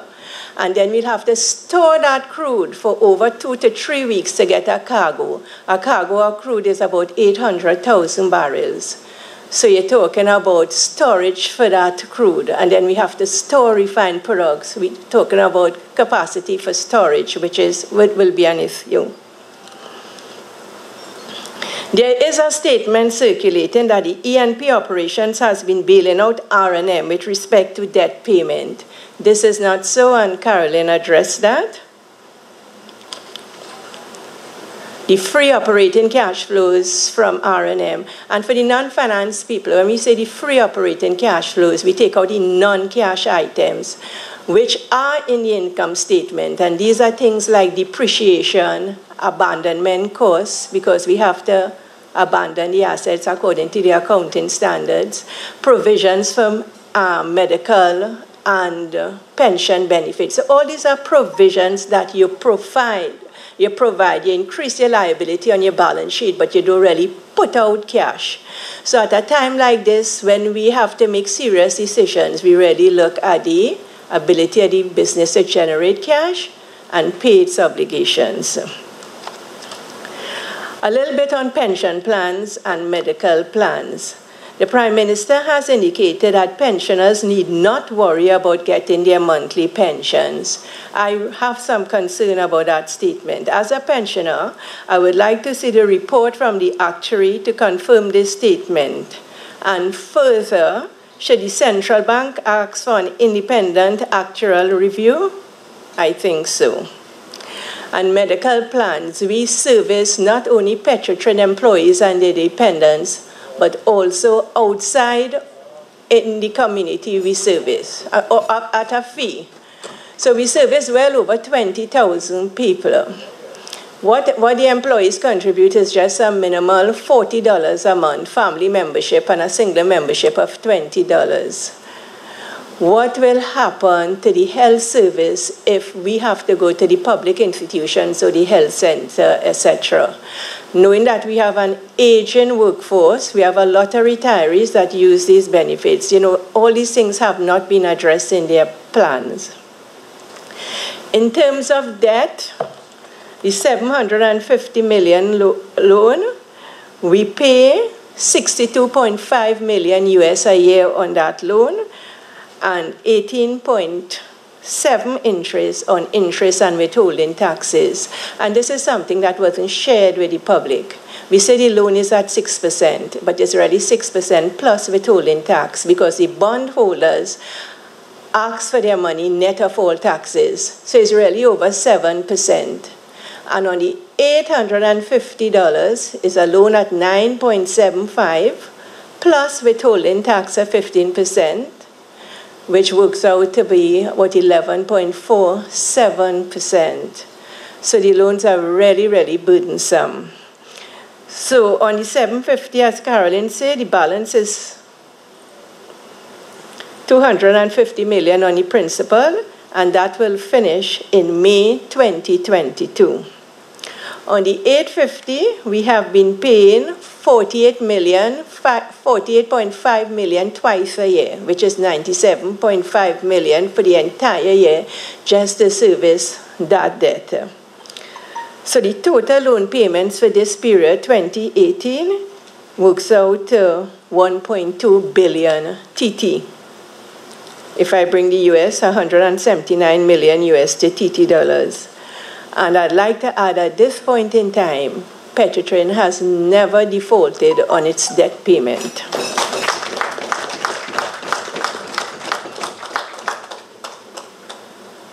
What are the issues? Refinancing the $850 million bond will be difficult since the government has indicated closure of the refinery. Our next issue is that we have the USLD in the hands of an arbitrator, where we thought we had a good case to recover some money to finish the USLD. We may not be in that good position, having said the refinery will close down. No arbitrator will take you seriously. Loss of key CARICOM markets, and this is why I say I may repeat some of the things because they are important. When you lose markets and people find alternative suppliers, it is very difficult to get back those markets because your name out there now is non-reliable, right? And these are our high price margins in the CARICOM and the extra-regional market because in the US it's mainly fuel oil. From my analysis, there will be an outflow of foreign exchange. If we export our crude and import our products, bearing in mind insurance costs, etc., and terminaling fees, I see a net outflow of forex. So where the government is thinking it will be an improvement in foreign exchange, from my analysis, it will be a decrease. Migration of key skills. And Harris dealt really well with this in the papers, so I wouldn't really go into detail. But what I want to say here, key skills are not easy to get. We take years to build these skills. And what will be happening, I'm sure, we'll have a lot of migration of this talent because there are refineries all over the world that I am sure a lot of the operators and key refinery people will be going after right now. And even if they stay here, we talk about the dry docking facilities and certain plants, these skills don't match that kind of operation. So we will have to retrain. And we have spent billions of dollars in training, and we're not getting value for that money. The social and mental health issues, especially in the short run, I sure the Ward 1 and the St. Anne's may not be able to accommodate the people. I mean, I am a retiree with a pension, hopefully guaranteed for a few years, and yet I am so concerned with the mental and health issues and the social issues arising from this, because it's not the 5,000 employees. When you look at the suppliers, the contractors, the restaurants, the insurance companies, the rippling effect is hundreds of thousands of people will be affected by this decision. Can ENP invent itself or reinvent itself? And if a third party is required, what will be the cost to the country? Because anytime we bring in a foreigner, the foreign exchange goes out. During the period 2011 to 2016, there was an aberration for crude prices in the market, and this is what some of the speakers spoke to. WTI is a 38 API. Our crude is just 22 API, high sulfur, 1.5% sulfur, and high TAN, total acid number. It is more in line with the Oriente crude. And from where I sit, it used to be about 20 to 25% below WTI. This aberration in the market shows a slim margin between WTI and our crude in the last few years, but this aberration would not last. Part of the reason for that, there was excess coker capacity in the States, that they were using fuel oil to produce diesel. There was a high demand for fuel. But the prediction going forward showing that this wouldn't happen. So if we're using that high transfer price as an indicator for what we're going to get from our crude, that is an anomaly. That would not happen. In fact, it is predicted to have a deep discount past 2019. So what is the way forward? I agree it is no easy task.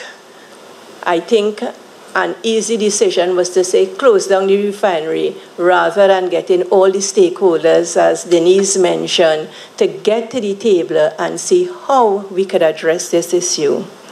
It would have to be clinical. It will be very difficult, but doable. It will involve, and I'm sure some of you all wouldn't like what I have to say, but I am from a finance background, so I'll say it. It will result in a cut in manpower numbers, a cut in salaries, wages, and some benefits. It may involve a 12-hour shift for refinery personnel, just like what happens on the Point Lisa's estate, a flattened organization. I improve procurement services for goods and services. And when I was there was a lot to be desired. We don't do proper due diligence on contractors and suppliers, and we employ their services, and we run into lots of cost overruns on projects. So due diligence is critical, especially in cases like in T&I work, in billing floating platforms, rig rental, etc. We have to be sure that the people could execute what they say they could. It also requires a cultural shift in work ethics and attitude. And as I stand here before you today, I must say work ethics. I came from the Texaco era in the 1970s, in the mid-70s. And as Denise said, 7:15, admin take work for 7:15. Our bosses will be walking down the corridor and watching who not at the desk. They do it very subtly, but it is there. And you are very embarrassed if you reach late. Coffee break was no more than 15 minutes, 10 to 15 minutes. If you stay in the coffee shop more than that, somebody will come looking for you. So we had a culture from the multinationals that we embraced and we produced. Somehow over the years, when the multinationals left, that culture left. Or I don't know if we as a people think, because it's state we could do anything. Even as a boss, people will come and tell me, I'm going to my child graduation, I'm going to a funeral. I said, it would be nice if you could ask, you know. But they take it for granted that they could take time off with no consequence of telling you, I will make up the time. You know, so we have lost productivity over years, and all of us are guilty of it, and all of us are conscious of it. Because if people get away with it, the good workers also start to do the same thing. So it will really be a shift in culture and an 8-hour day. When you come to work for 8 hours, you work for 8 hours. You don't take a coffee break for an hour and a lunch break for 2 hours and then pick up children 3 o'clock. We know our business cannot make profit if we have that kind of poor work ethics. Implementation of the Solomon Associates and Shell Global recommendations, and that is what we will have to move the margins forward. Tony talked about good governance, and really good governance, transparency, accountability, and consequence management is needed. And I like the idea of when we spend so much money on projects, we must be held accountable to it and report to the shareholder. And when there are cost overruns, there must be reasons for it and how we could bring it back on track.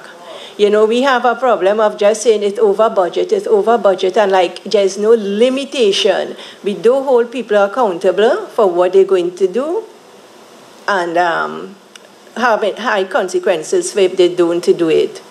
In terms of obsolescence, again, the financial statements, we write off a lot of obsolescence because we buy in materials and not using it. So after 5 to 10 years, we write it off on the books. Right now, I understand there's a boiler sitting down. Boiler is millions of dollars and not put in use, you know? Yet we could improve reduce our utility costs by doing all of these things. We have a SAP system that says the maintenance of your asset.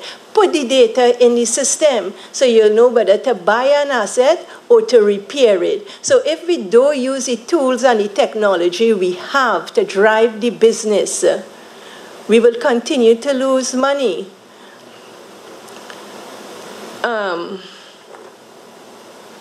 So as I conclude, I would like to add that the process for leasing or divesting assets can take as long as 6 to 12 months, and Carolyn mentioned some of that.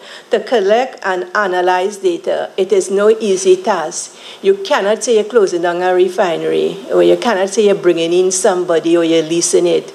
It is a long process. People have to review data and then make a decision. So I could go on and go on. As I said, I lived this industry for 30-something years. My father lived it for 45 years.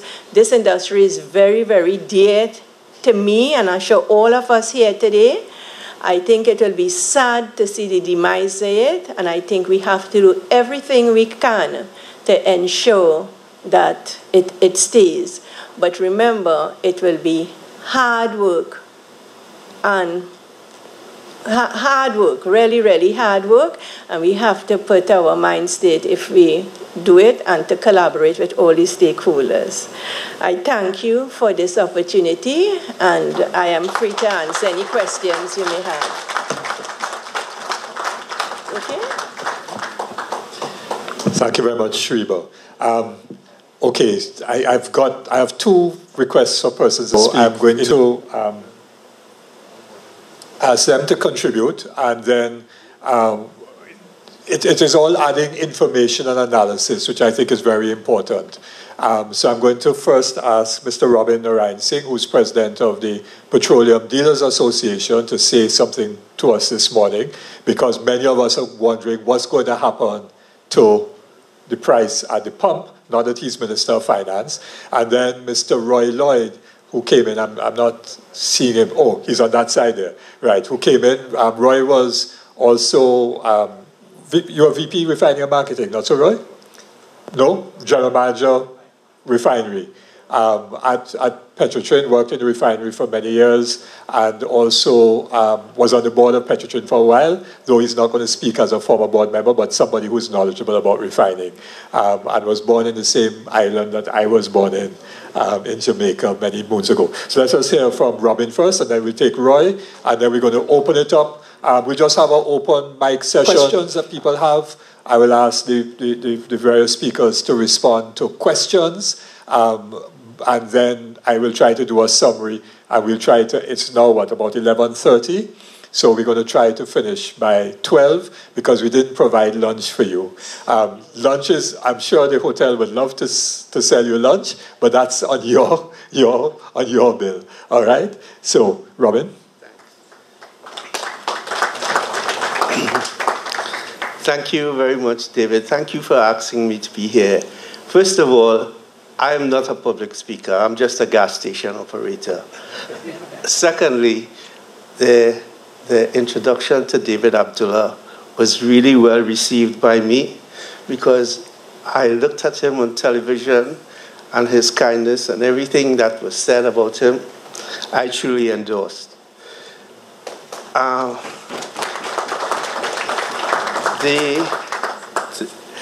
The first speaker I had really interacted with before he came and spoke, and he talked about the petroleum industry. So I had with me a copy of the Petroleum Act, which our industry, which is a downstream industry, I know they call it downstream industry because I think they probably want to keep us down. They do not include us. They do not include us in energy sector meetings or stuff like that. However, the Act is very clear about what are our operations. We are totally controlled by regulations and government. They decide the pricing structure, how we operate. I know Mrs. Bachan was the chairman of National Petroleum, and she would have had some vision for National Petroleum. I don't know if it was achieved. I think she might want to tell us. And then she became the minister who, in charge of the act that controlled from exploration to production to retailing, marketing, in all spheres that this act covers. And she would probably tell us the things that she would have tried to change in our industry, in the downstream industry. Because as I stand here today, we have not had a marketing license from the government of Trinidad and Tobago. And as the first speaker said, and that withholding of a marketing license make us, our industry, illegal operation. It took a court, I think it was Justice Carol Gobin, to say that the receipt we pay for the license is a de facto license. So it is under this guise of a de facto license the petroleum industry operates. That has not been corrected, and it continues to persist. With respect to, I don't want to keep you off too long, but in our industry, when you stop to think about it, the percentage or profitability is very, very minimal. There are lots of dealers out there suffers greatly for payment and payment of products. They can't buy gas. They buy it at minimal. Just there's fuel shortages, stockouts at gas stations. But there are some big gas stations along the highway, and there seems to have a move of moving away from communities to build gas stations on the highways. And I don't know why they do this. I don't know where they get this idea from. Because if you buy your fuel, let's say in Faizabad, you could drive all around Trinidad and go back to your community gas station and still have gas in your vehicle. But I think it's some kind of aesthetic value to have it along the highways in Trinidad, and I think they want to do 2 or 3 more. And I don't understand the idea for that. But, you know, when we talk about state enterprise, you know, I agree with Denise Deming when Eric Williams talk about nationalism and nationalize certain industries. I bought into that. I really bought into that. Because what had happened, I remember as a young kid in the cadets in Presentation College, I marched from QRC to the Savannah. I think the royalty was there. My sister went and danced an Indian dance. And it was real patriotism that we were getting independence. And nationalism to me was very, very important. Until I realized the state enterprise does not bring nationalism to us. What it does, it impoverishes us. The people who make decisions are the ones who benefit from it. The executives on state boards and all of that enjoy all the perks. I would recommend that you do away with this state enterprise and allow people to invest their money in whichever state enterprise they think that is valuable to them. So they can hold their executive or their directors accountable for the decision that they make, not government. Government appoint their friends. But if you allow the citizens to buy into their company, whichever one it is, whichever state enterprise they prefer, they will hold their executive accountable. Every year you have shareholders meeting, and they will decide what is right for their company. This is just my observation, and this is what I think. And I'm glad I get to speak after the last speaker, because she said it really, really succinct. If you do not produce, you cannot get paid. It's simple as that, you know. You can't afford, you cannot borrow money to pay your staff. And if you cannot produce, it goes hand in hand, you know. And this is basically what I have to say, except that in our industry, the retail industry, the prices are fixed by the Minister of Energy in consultation with the Minister of Finance. And that is where usually they used to have consultation with the petroleum dealers. Now it's done in secret. And somebody say it's like shock and awe. I think it was David talk about shock and awe.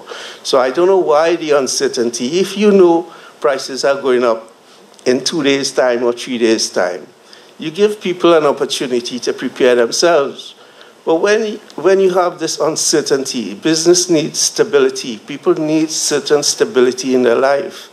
But when you have them in an uncertain atmosphere, you bring so much chaos, and you know, it doesn't make sense. I don't know why this prevailed at this time, but that is the way we've been operating, and we tend to like it this way, so nobody does anything about it.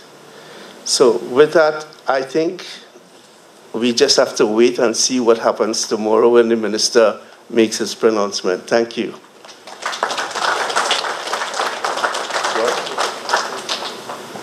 Do we have another mic so that we could have roving in the audience? Okay, Javon has it. Great. Okay.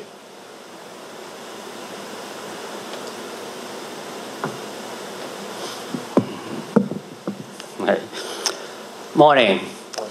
I'm one of the bad managers who helped to get Petrotrin where it is. So let's get that straight. Okay, I've spent about 32 years in the oil industry, 10 of which in Point Fortin and the rest in Pointe-à-Pierre. So I went through the closure of the Point Fortin refinery. It's not on the scale like this, but yes, we saw the type of trauma that happened to people who had built their lives around Point Fortin. And we saw the recovery. Okay, if you go down there now, you'll see it. But what struck me the most when I came to Pointe-à-Pierre was a sense of adversity that existed in Pointe-à-Pierre. And I will step on toes, I don't care. There was this feeling that the union and the company just couldn't work together. A mistrust, probably fear. Because when we are afraid of something, it makes us hard to come together and talk the issues. I will recall one incident which I think my friend Calendar and Marchand probably helped to it, where a guy was close to retirement and the union came to me and said he had no pension. He had not joined the pension plan. And so I asked, why? And it turned out that the union itself had told them in the early days with Texaco not to join the plan because it was something to take away their money. True or not, I don't know. They had changed, of course, their stance and then encouraged people. But this poor fella either didn't take it all, whatever it is, he still believed it, so he never joined. So we had to go and do something down at benefit plans to help him. But it highlighted that whole sense that we can't work together because the other side has a secret plan to get me. You saw it in negotiations where one side, we have no money, it's going to be zero this time. And the other side, we want 50%. At the end of the day, we would end up at some reality, 5, 6 if the times are hard, 10, 12 if times are supposedly good. We never were able to come together and say, look, this is what the company can afford. Let us come up with a proper plan for productivity payment, for any increase if it was worth it. So I hear the speakers because in this sort of forum, it's easy to say, let's work together, yes. And we all go out there waving the flag. But when this daylight hits it, somehow it changes. But it's what is needed for different people to stop the adversarial relationship. Say, okay, I give up this, what you're willing to give up, and come up with something that is workable, the best. We hear all the numbers, and I can't comment on the numbers because I was on the board up to just a little over a year ago it was. So I'll stay away from the technical issues. I don't see anything wrong with what came out in the public forum. But we're not going to really make a difference until we can tell people the truth. And that goes for everybody. So where are we going? What is it we want to achieve? And how we can achieve it together. And somehow bury the hatchet about mistrust. Not just in here where it's nice and comfortable, but when you go up there in the heat of the real world to really say that. So, David, you asked me to say something. That's really what I want to offer. That the union members who are here and the leadership, maybe the government will hear also and will take some words of it. and decide on what is the best thing. Tony made a good comment. No plant is going to live forever, you know. At some point in time, you're going to have to shut down the refinery. Just like the point Lisa's plants, the economics will just become unsustainable after a certain time. The technology will die, whatever it is. They have a lifespan. As an engineer, we used to design around 20 years. We've gone way past that now. So there may be hard decisions to make, but we can make them together and try and come out with the best possible solution. Thank you. Thanks, Roy. Okay, before Clyde responds to that, let me just explain. I think the pension, just for the benefit of everybody, the pension plan issue would have been probably a ex-Tesoro, BP Tesoro, Trintopec, then Petrotrin worker, because in the early 70s, shortly after Tesoro came in, the union had a big battle with the workers because the company offered them two options. One was, these were the transition between BP and Tesoro. The company offered workers either to get a gratuity lump sum based upon their years of service to that point, or to transfer that lump sum into the pension plan to buy back service. And the union, I read the pamphlets, I was in the union at the time, but the union said to the workers, transfer your lump sum into the pension plan, the new pension plan, to buy your past service. But some workers said, we want the cash. And that is one of the realities. And so relatively few actually transferred their money. And they took the cash. Some bought a taxi. Taxi didn't last. Some bought land. Perhaps that worked for them. Some spent it badly, and so on. And so when the union then had to negotiate pension plan improvements around 1980, which I was involved, and subsequently, we then had to try to get initially Trinidad Tesoro, later on Trintopec and so on, to agree to fund some of the past service benefits. And what happened was that there was a dual formula for those workers. Coming back, I would remember, because he was an ex-Trintopec worker, a dual formula where the past service benefits for the workers who didn't transfer the money, their pension was calculated smaller, and then future service differently and so on. And I think that may have been one of the problems that we had. But the issue, I want to come to the issue of the adversarial thing. Let me just, not because Carolyn's here, we've said so quite publicly. When she was Minister of Energy, there was a collaboration where there was she spoke to me, I was in the Senate at the time, and then herself and Comrade Roger and myself sat down in the President General's office very quietly one evening or a Sunday afternoon or something like that. And coming out of that discussion, there was a meeting at the Ministry of Energy, chaired by Carolyn, at which the company was present, the union, and technical people from the Ministry of Energy. And arising out of that, there was a tripartite team working in exploration and production to address the problem of declining oil production. And oil production, in fact, did increase for a short period of time.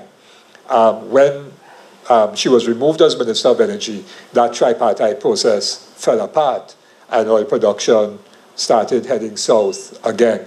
So that was one. The Lashley Committee itself was the result of an engagement between the union and the government. I myself met with the Prime Minister, then I facilitated a meeting between the union leadership and the Prime Minister, and it was there that there was agreement to establish the committee to review Petrotrin. So there are moments of engagement, but I think the key then happens when decisions get made where there is exclusion, and then the trust breaks down. And then once that begins to happen, the adversarial positions become entrenched. And so in a situation like this, because Petrotrin is a state company and we're dealing with the people's assets, oil and so on, the key responsibility in my own view is with the leader of the government to approach it in a particular way. But listening to what he said, that they went this way to keep the union out of any deliberations on the future of Petrotrin, if you start there, you're going to end badly. And the people will end up losing ultimately. And therefore, it is his inability to be able to then sit down and collaborate, and his insecurity in that regard that has got us to this particular point where we are at now. And so I want to just quote a proverb, which is a Japanese proverb, not because my mother is Japanese, but there's a proverb which says that vision without action is daydreaming, but action without vision is a nightmare. And so we took, well, not we, the board endorsed and approved by the cabinet, took a decision which is action without any vision whatsoever. No vision about what is to be the future of the industry, how best do we add value to the actual resources, given that we have a finite period perhaps of hydrocarbon exploitation, given climate change and all those other things. How do we maximize the value during the period that we can, whether it's 5, 10, 15, 20 years, of a hydrocarbon industry in terms of oil production? How do we maximize that oil in the ground in terms of value, and therefore is not refining the best way to do that, and everything else? So there was action without vision, and when you have action without vision, you end up in a nightmare, which has been described so well this morning. I think we've gotten a lot of data. People have been attacking the union and myself and Carolyn to a lesser extent, because the public has been told that we don't know, and we're quoting figures, and we talk about depreciation, and we this, that, and the other, and so on and so on. But I think what we've been able to do today, in a very objective, dispassionate way, is to hear from people who have been within the industry, who know the figures, who know the details, and so on. And when I spoke to Shriba and Winston and Roy, I said, come and say what you wish. I mean, this is not a forum where we only want to hear one position. We really want to be able to hear from people who know what is to take place. Because the truth is, Mr. Espinay does not know. Doesn't know the industry, right? And when the Lashley committee met, Robert Riley and myself and Gregory Marchand, who's here and was a member of the committee, we had to be explaining to Mr. Lashley, what is a gross margin, what is net margin, what is transfer pricing, what is this, what is that, how the refinery operates, and so on. Just did not know, right? But yet is a person entrusted purely because perhaps he has a particular philosophical position which is in sync with the decision makers. But I'll come to the philosophical issues when I close off at the very end. Okay, so we've said a lot, so the floor is open. Let's try to keep it without statements and keep questions, because I think a lot of information has been presented. So if we could just have some questions that will elucidate, and we'll take maybe 5, 6, 7, 8 questions to get as many voices as possible from the floor before we get responses. And there's a mic in the audience. Good day to all. My name is Clyde Calendar, ex-worker of Petrotrin, Texaco, you name it, 41 years service plus. Today is my 15th year of retirement. And I have enough of concerns, although I have been in the refinery sometime. David just say statements, but some things have been said. I think I have to respond to David. You see, Mr. Lloyd just told us about trust. And we have had serious problems with Texaco with trust. Himself, manager, dash, and otherwise with lies to the union and to workers. And let me make one statement. I remember 1995, we were in the Twin Towers negotiating. And about 3 in the morning, Mr. Dash said, Mr. MacLeod, one of the worst things that have happened to this company was visa. But you know, when we came in the refinery in the morning to report to the workers were handing us visa letters that the company handed out to them the night. That's lies and deceit and deception. And we have had to work with that for years.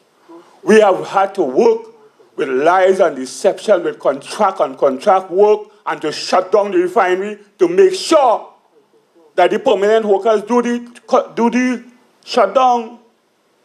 And the company will boast that is the best shutdown that they have had. When the workers did it, we didn't have to return, the radio workers didn't have to return now to refix what the contractors were doing. So I must make some statements, David, based as president, spent many years as president of the branch, and I can't sit down here and hear this. I've heard Mr. Paul say something and I disagree with him. You see, because I think it maybe one or two other officers here. We sat down with the company on many hours on this sellout, I will call it, to our oil, you know. Come at Berkeley and us sat down hours. We proved that we had workers not doing anything. We also set up a date, a Sunday, for the President General and others to go down in the field to restart a drilling program. And the company didn't respond. Lease out, farm out has killed us. I work as a custody transfer agent. And we found lease out operators thieving the company oil. We reported it. And they stopped us from going in the fields. David, they stopped us from going in the fields.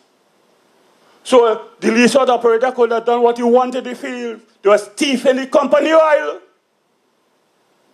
And all the recommendations we made for us to have the regular workers retain it, they didn't do it. We had company officials leaving the company work and going as company, as lease out operators. So we're talking. I don't know, my dear friend. I have some comments working here. I don't know about no 3-hour lunch break. I don't know about that at all. I don't know the managers of them wasn't that. Not the ordinary worker. Because we had to clock in and clock out. So I don't know about that. So we have had some wrong information. We have had lies from management or otherwise as to workers' salary. No worker. We don't have a cutlass man in Point up here. And we see the minister go and say, cutlass men making $600 an hour. We see, say, here, tea makers working for $300 an hour. You know that. Which part in Point up here we have tea maker? I don't know. So that these things and lies that is going on to the country, how do we trust that when the lies are going on in that way, when the lies are going on in the company against us, I can trust company officials, and Mr. Lloyd know that, the kind of battle we have had to get things regulated in Point up here. We have had to do things in Point up here. I'm making statement, David, that we had to shut down all the contracts. And same Chantak and others had to arrange a meeting in the staff club, in the club, to bring all the contractors to be spoken to by the union and the company to do what is right. So lies, lies, lies, lies, lies. So that some other things may I want to ask a question, but I'm leaving that. I'm just dealing with some of the things that come out and the actions that we had to take in Point up here. Let me tell you what we used to do and find them now. You're finishing up. I will send the secretary and an ex-officer, the vice president and an ex-officer. I and Lincoln will go by Ben Dash. One will go by Frank Sampson. One will go by Robinson and others. We go on with the same question. And after that morning meeting, every officer will come back with a different answer from the different managers. So you say, Ben Dash, what is the truth? Because you just tell us something, this one tell us something, this one tell us something, so we have been dealing with lies, onward lies, so that the union have had to be aggressive in point of view to bring about right decisions. And when you have managers like that is the situation coming. Hold on. It comes back to what Denise is saying about culture, and I know that from the Texco days there was no trust. Yeah. Comrade Chairman, all protocols observed. I understand that my friend Harris Khan has something in the papers today. I am one of the people who helped develop people like Harris Khan and others. They say that there are 26,000 occupations on this planet, and people like me are supposed to be able to help you to practice in any of those 26,000 occupations. A curious thing happened today. Harris Khan and I agreed to meet. You see, years ago, when Harris Khan came into the training department, he was making some decisions. I'm not about money for me. Somebody asked me one day if I know how much money I could make with the knowledge I have, and if I can take that and train apprentice. If I didn't do that, how would I get Harris Khan? Harris and I are going to meet again. And I'll share a brief anecdote. I have a friend named Trevor, and one day he showed up by my door in Pier. Knock, bang, bang, bang. And he looked like when you wet a black hen chicken. He said, "Oh God, Jim, your partner in trouble." And before I could get him some refreshments or hot tea, he said, "Oh God, all my years in industry, all my high school, all my degree, all my experience, oh God, Jim, a laborer could do something I can't do. Help me."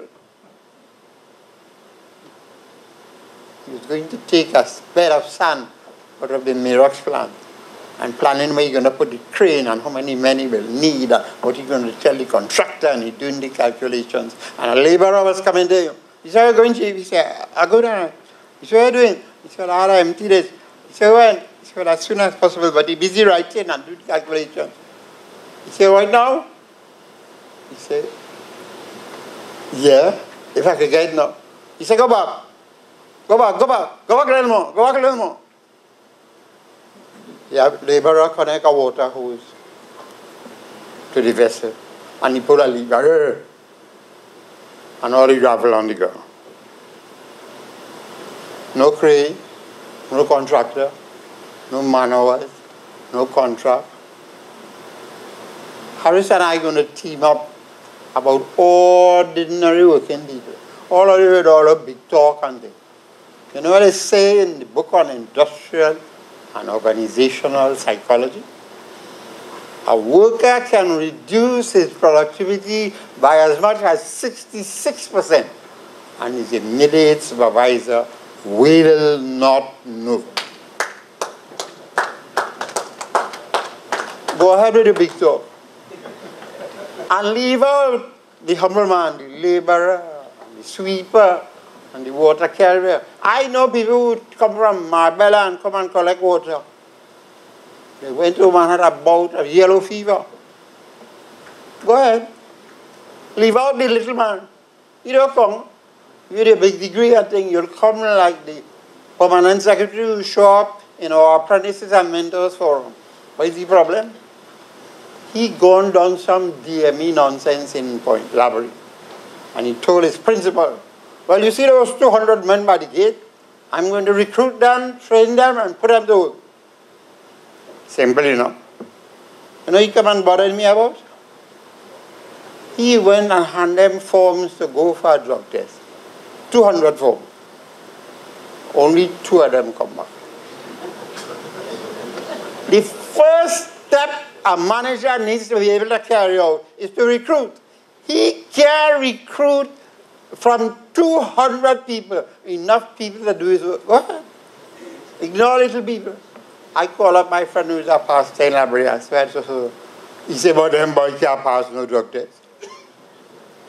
You know, you now finding out that the thing that are sniff funding have huge financial and medical benefits. You know something? I'm going to close now. I was a student in the junior technical school, $3.50 a term. I don't have the $3.50.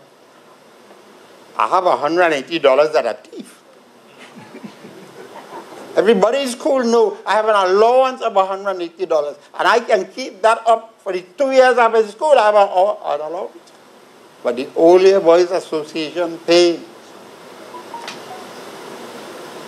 Listen, I went to Mr. Burgess one day and I started getting reports about the people in technical school, now the University of Trinidad and Tobago. I said, Mr. Burgess, what's wrong with this school now? What has gone wrong? This man gave me naught in maths, but I still had to come for same class, you know. Don't feel I lost that scholarship, I ain't coming for the class. He said, my boy, there was a time you came here to make men. Now you can come to make money. That was wrong with our training institution. But Harris and I will meet, and we will talk, and we do what is necessary to make people able to do the job, including the ability to give your boss an order and make him obey. Harris, thanks for reaching out to me.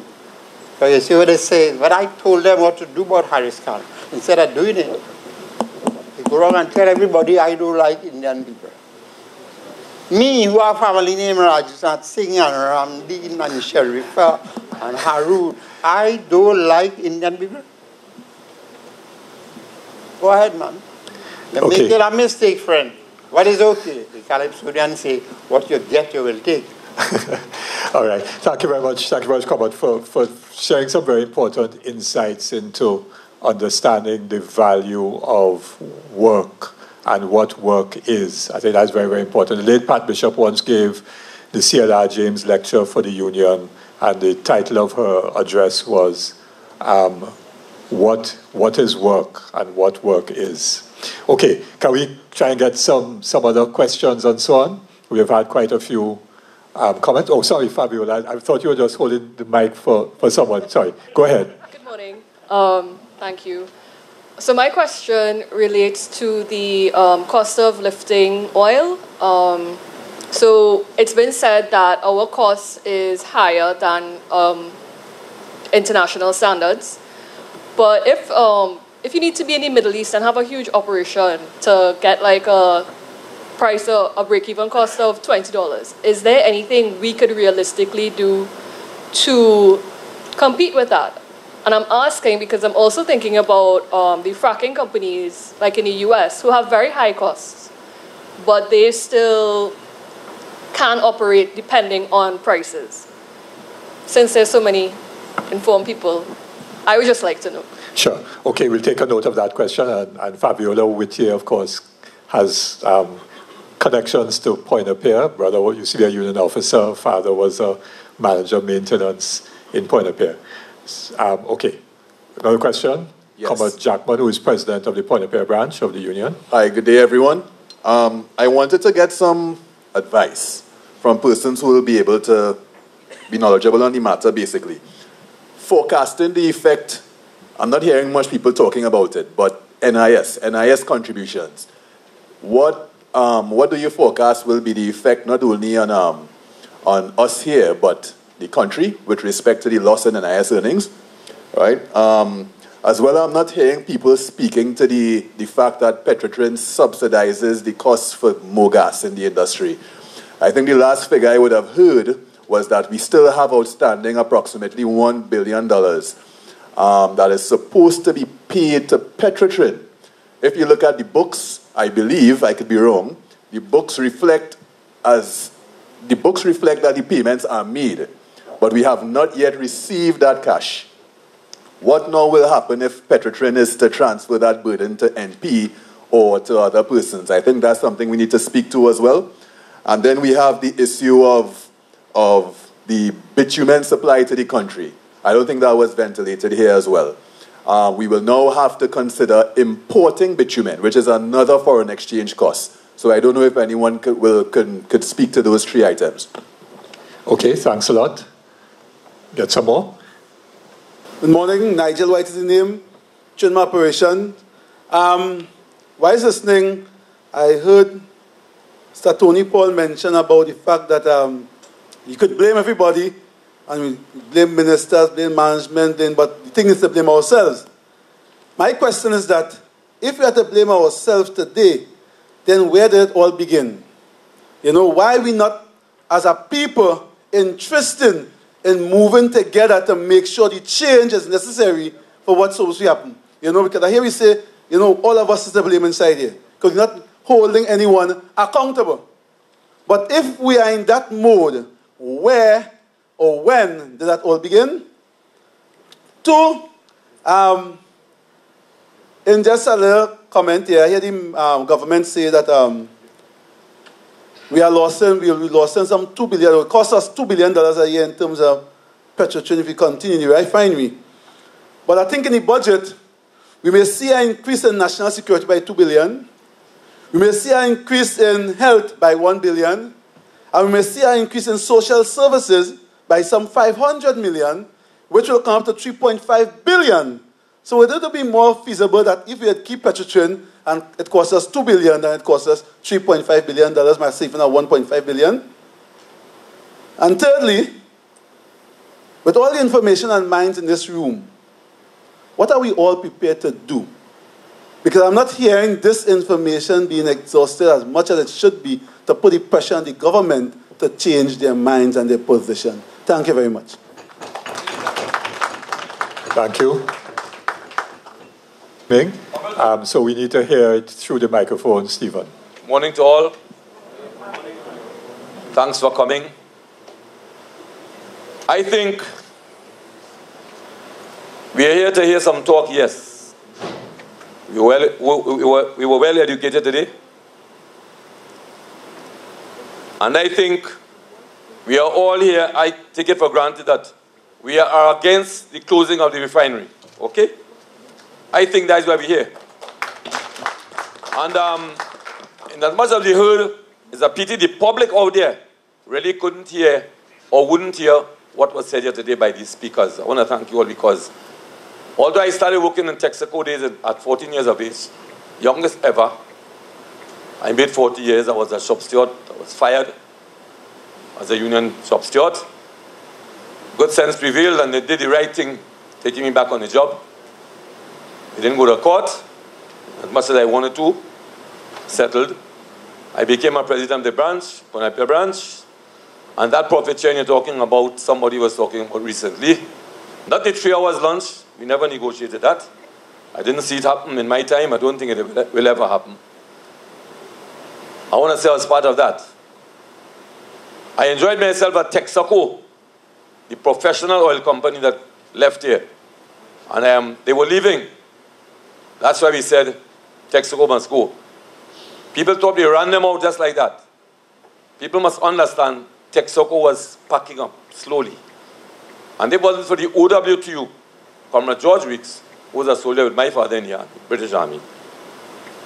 We might have lost more or paid more for less. But what we didn't do is what we are attempting to realize now that we should do if this happens the other way around. But all of the questions we're asking here about bitumen and everything, with all due respect to everybody, it's valid. It can only be answered, honestly, if we turn back this thing. And I was hearing Comrade Abdullah sing in a COP meeting up symposium recently, this week here. We got to turn it back. And everybody here wishes it could turn back. But we can't wish it turn back. We got to look like Comrade Kumlal Singh here, who people say, we fighting. He could be the government. He's one man. He did more by himself, sorry to say it like this, than many of us here did in our lifetime. Not Comrade Kumlal. And when I saw him here, that's why I decided to speak, because I said that he sacrificed more than me. And I think I did a lot. Still I feel I did nothing. I want us to understand here, all of us belong to all the parties in Trinidad and Tobago. Comrade Roger represents all the members of all the parties in this country. Right? And right now among us, some of us, right here, and outside here, he is the rogue in Trinidad and Tobago. And that is the only person getting everybody else to represent Trinidad and Tobago, to show patriotism. Comrade Roger. So nobody big him up to now in this country, because he's not of a party. Let me tell you that. Because we don't know about patriotism. We know about patriotism. Right? So what is happening in the country right now is somebody is pulling his people that way and talking about Roger going with people who he couldn't get along with. They're going back together for that foolishness again. And his people say, yay. Right? He didn't remember that just over a year ago, no, over 2 years, nearly 3 years, a little over 3 years ago, we weren't walking with Rowdy. I'm saying it openly. He was walking with Roger for help to move somebody else who did the same thing, walking behind Roger, not walking with them, walking behind Roger to get our job done. Do something like so. Right? But what is happening in this country and has happened over the past years, since I know myself, is this. Leaders of parties, with all due respect to all protocol, due respect to everybody, the problem we face is this. No leaders of any parties in this country ever had the testicular fortitude of a male, or whatever it was to be female, to stand up and get together like this.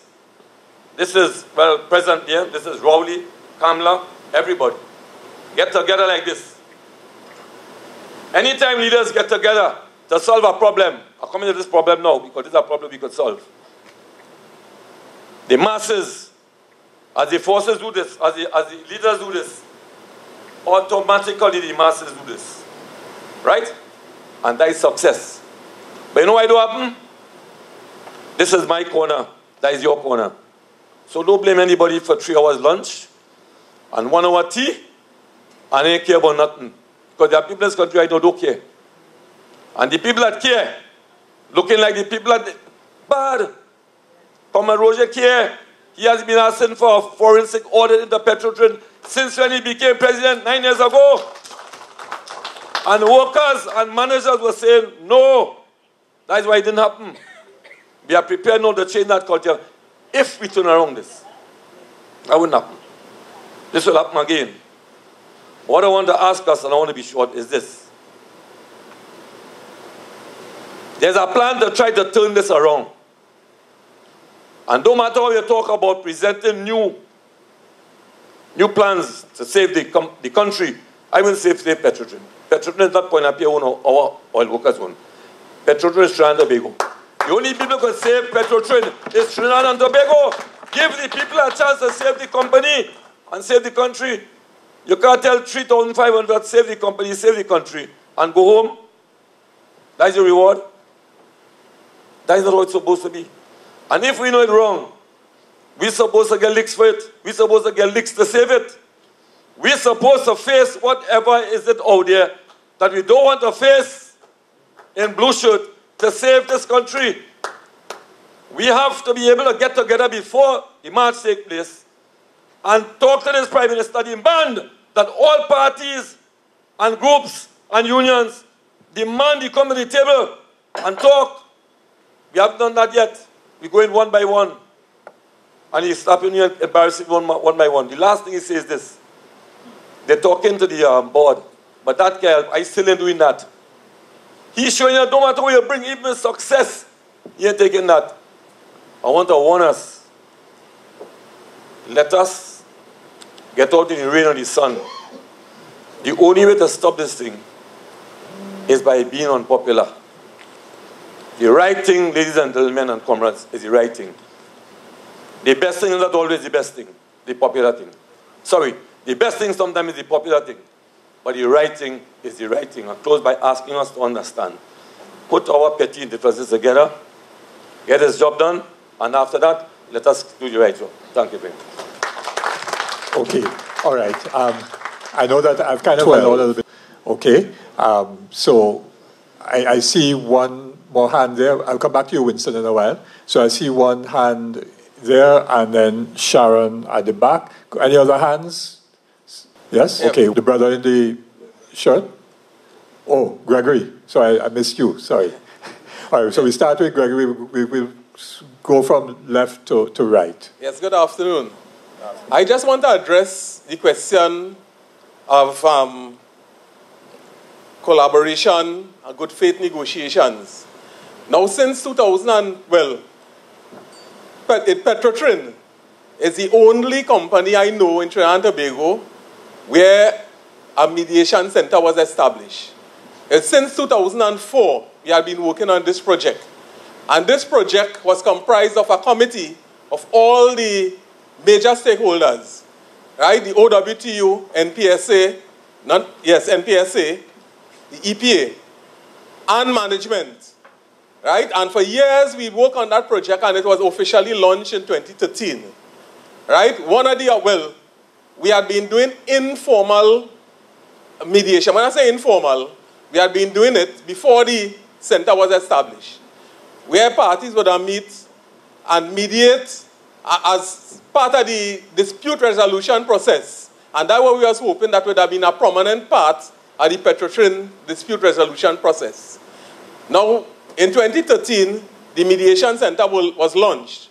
And the hope, one of my hope, right, because I retired in 2013, but one of my hope was that it would have been an integral part of the culture so that the most difficult issue could be put on the table and discussed by the major stakeholders.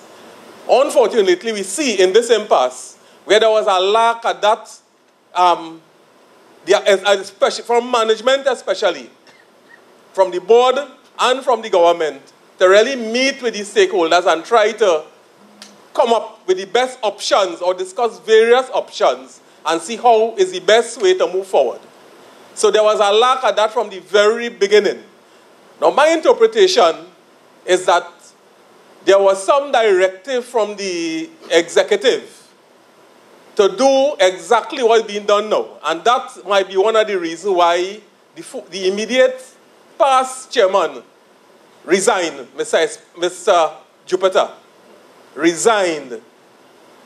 Because in my interpretation, he could not carry out that directive in good conscience as somebody from the oil industry, somebody who born and grew up in it, somebody from Point, could not carry out the directive from the executive in good conscience, and he resigned. That is my interpretation.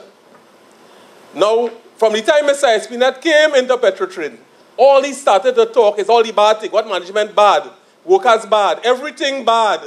And that was his approach. And he was able to carry out the mandate as directed by the executive. That is my interpretation. It have no reason why it couldn't have the major stakeholders come in to one table and discuss and come up with options and try to see if they could come up with the best option. Okay, thank you very much. Which is what the memorandum of agreement between the union and the board was supposed to arrive at, but that never got implemented. Yes. Good morning to all, Chairman and the head table. I am not a Petrotrin worker. I must start with that. But I have a lot of friends, associates, relatives who are Petrotrin workers. When I heard about this, by virtue of the fact that I have a little background in trading at a retail aspect of trading, the normal Forex sort of thing, I kind of got a sense of what could I have done as a citizen who is concerned about the fallout, because this is our breadbasket. And we would appreciate and understand that if this goes down, this whole country, and by extension the Caribbean, is going to be affected in a tremendous fashion. Now, the thing is, I spoke with one or two of the local businessmen with whom I'm aligned. One is Mr. Ramnaran, he's here this morning, and we decided, listen, we have a merchant bank that would have wanted to come on board. We spoke with them, and they would have wanted to come on board, and it would have cost the state little or nothing. Just provided a 20% value in terms of what they want, 20% guarantee, and they would have been able to get the monies that they want. We were looking at, when we looked at the 850 of the bullet payment, and also the bailouts and that sort of thing, and also for the low sulfur plan, we were looking at about 2.2 billion US. We had discussed it with them. Only one person, one party took up the challenge. We spoke with the union, and they seemed in the first instance to be most amenable. We made some attempt to talk with the company. We did get a minimal hearing, but the essence of what we are saying is it would have cost nothing, because the plan was simply this. If it is that you provide a 20% guarantee, the bank would have drawn down on the 100%, pay the bullet payment, use a sinking fund. They have a trading platform, they would have traded, and within a short space of time, you have all the money that you needed to do what you have to do. Now, that's the most simplistic aspect of it. The thing is, I'm surprised, shocked, concerned that something like this was not given the due attention, because we would have put it out in particular forums. Nonetheless, I am saying if it has to get to that, we want to put something on the table also for those workers who have to go. You can be guaranteed 4% on your money every month, continuously, so that that could be something that could be a cushion, and that's just something that is offered. So the thing is, folks, if it has to come, unfortunately it has to come, but Petrotrin should not close. There should be some alternative arrangement, and I agree with the parties that said that this is the patrimony of the citizenry, and it is the citizenry who has to stand up and get this thing going. Outside of that, we would have a fallout that for years to come, our children and our children's children are going to pay the price. That's all I have to say. Thank you very much. Okay.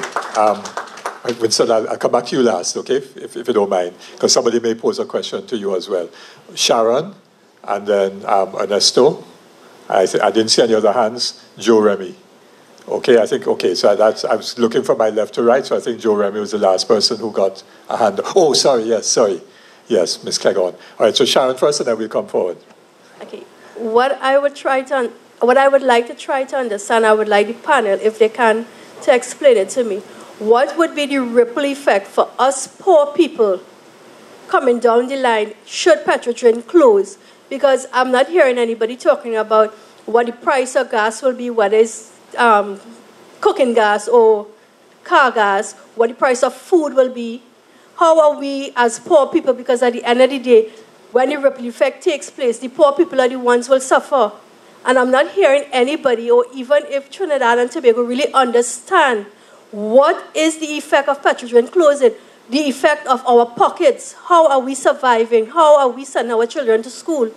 And I don't think Trinidad and Tobago understand what is going to happen. So could people tell me, somebody explain that to me, what is the effect it is going to have on me as a citizen of Trinidad and Tobago? Very good.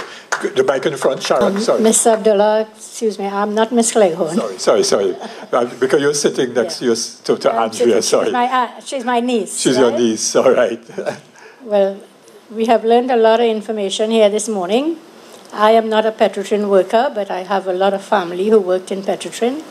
But my one question is, I know that everybody in this room does not want Petrotrin to close. My question is, if Petrotrin should close, what will happen to St. Peter's private primary school? Okay, thank you very much. I taught at St. Peter's for 11 years, and my heart is there. Thank you. All right, Ernesto. Pleasant morning, come chair, come leader. Afternoon now, it's afternoon. Yeah, we're running over time. Yes. So pleasant morning, all protocols observed at the head table, and pleasant morning to all gathered here. My name is Ernesto Kieser. Today I am the elections officer of MSJ at this point in time. So I am not, I can't help it, I will talk a little union thing, but I have two particular questions that I would like to ask. The first question is, and I noticed some legal minds in the audience here. How do we reconcile the head of the the political head of Trinidad and Tobago coming out openly in a newspaper article in the Newsday, I think it was Thursday gone, openly saying that the main reason, my words, I'm paraphrasing my words, that they had to shut down the refinery is because of the oil fields workers trade union refusing to discuss the cutting of staff. Or, again, in my words, he said they would not have, the OWTU would not have agreed with retrenchment and staff cuts. When it is also public knowledge, and I'm talking particularly to the legal people in this room, I'm seeing a couple of them, there was, and still is, a memorandum of understanding dated the 3rd of April 2018, where the entire memorandum is based on restructuring. And restructuring at that time included restructuring staff. So I am very confused. I am confused. That's one. My second question has to do with the issue of investment. I heard the gentleman speak a little while ago that as a local investor, my words again, he and his partner came, and the only person that gave him a night or day in terms of an hearing was the union.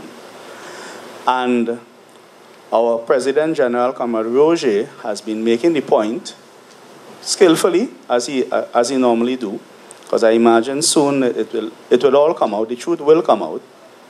My question is it really truth that the government is not going to sell the refinery, or does not have any, or has not entertained any bids or anybody? Because I'm not totally confident that it's only the gentleman and his colleague. I'm sure other mega local business conglomerates and so on may have approached the government, I'm sure. Because the information that's out there, a lot of international interests would have been lurking. You would have been seeing a lot of reports in the newspaper about Perenco and Shell and so on. And in other words, Comrade Chair, I am a bit dissatisfied, a bit confused. If you clear all the rhetoric, all the political rhetoric, the leader of this country is unable to be consistent in his statements. And I would like to know that, and I'm talking to the members of the head table there, particularly the former Minister of Energy, I don't think it's consistent behavior that you are going to close down an asset, knowing fully well the value of the asset, not only to Trinidad and Tobago in terms of its business value, its monetary value, and so on, and to sell to the public that you're not going to open it back, you're not going to sell it. When you very well know that that particular asset or group of assets is critical to GDP in some form or the next, either in its present form or in some other form to which you may want to, have it develop over time. And finally, Comrade Chair, it is time the workers of Trinidad and Tobago, those that are of the advanced working class, as in Petrotrin, NP and WASA and so on, those of the middle and the lower, it is time we really assess our political options for real. The politics of red and yellow does not favor the voting population.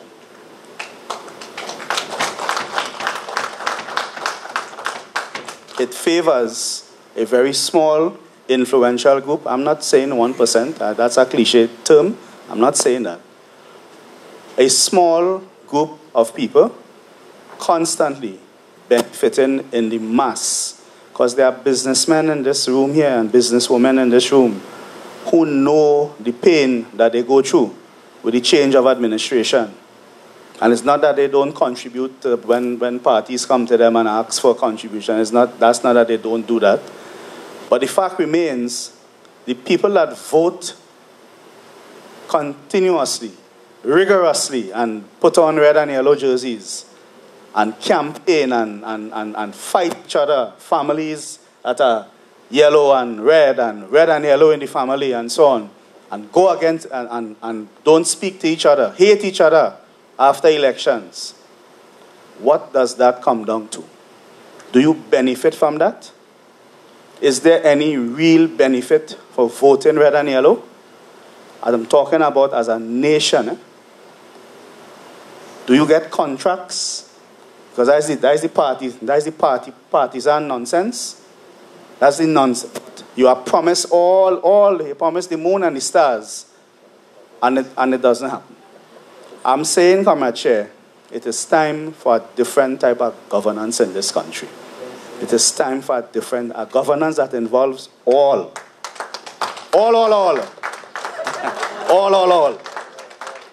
Different type of governance.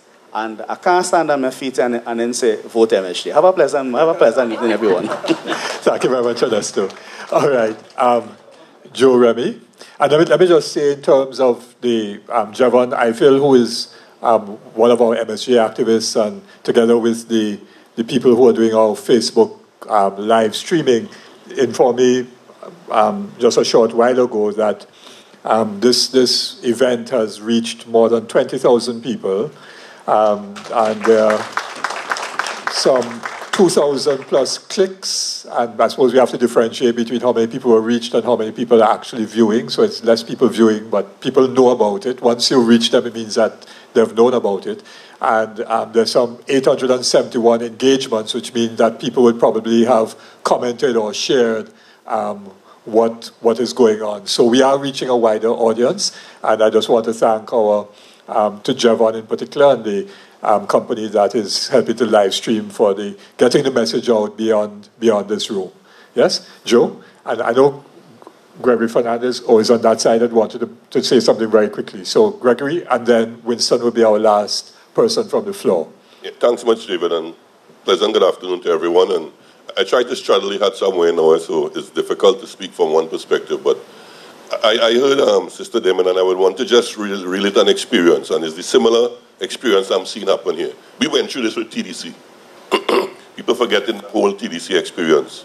We presented an alternative plan in consultation with every stakeholder in the tourism industry.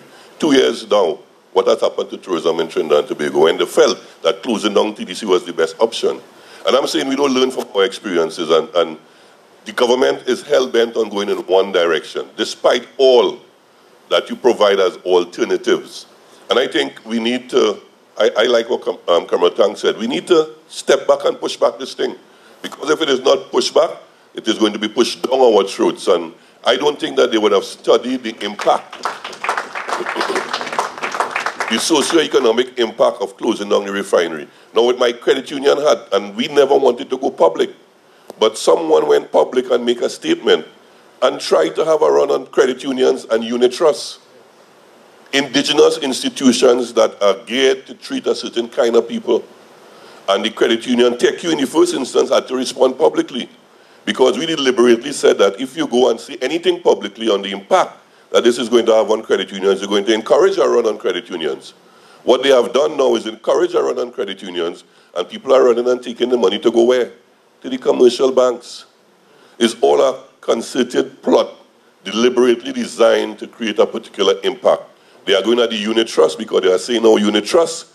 People are now running away from unit trust because of mortgage and all kind of thing. People are running to unit trust to try and take out the investment and go to the commercial banks.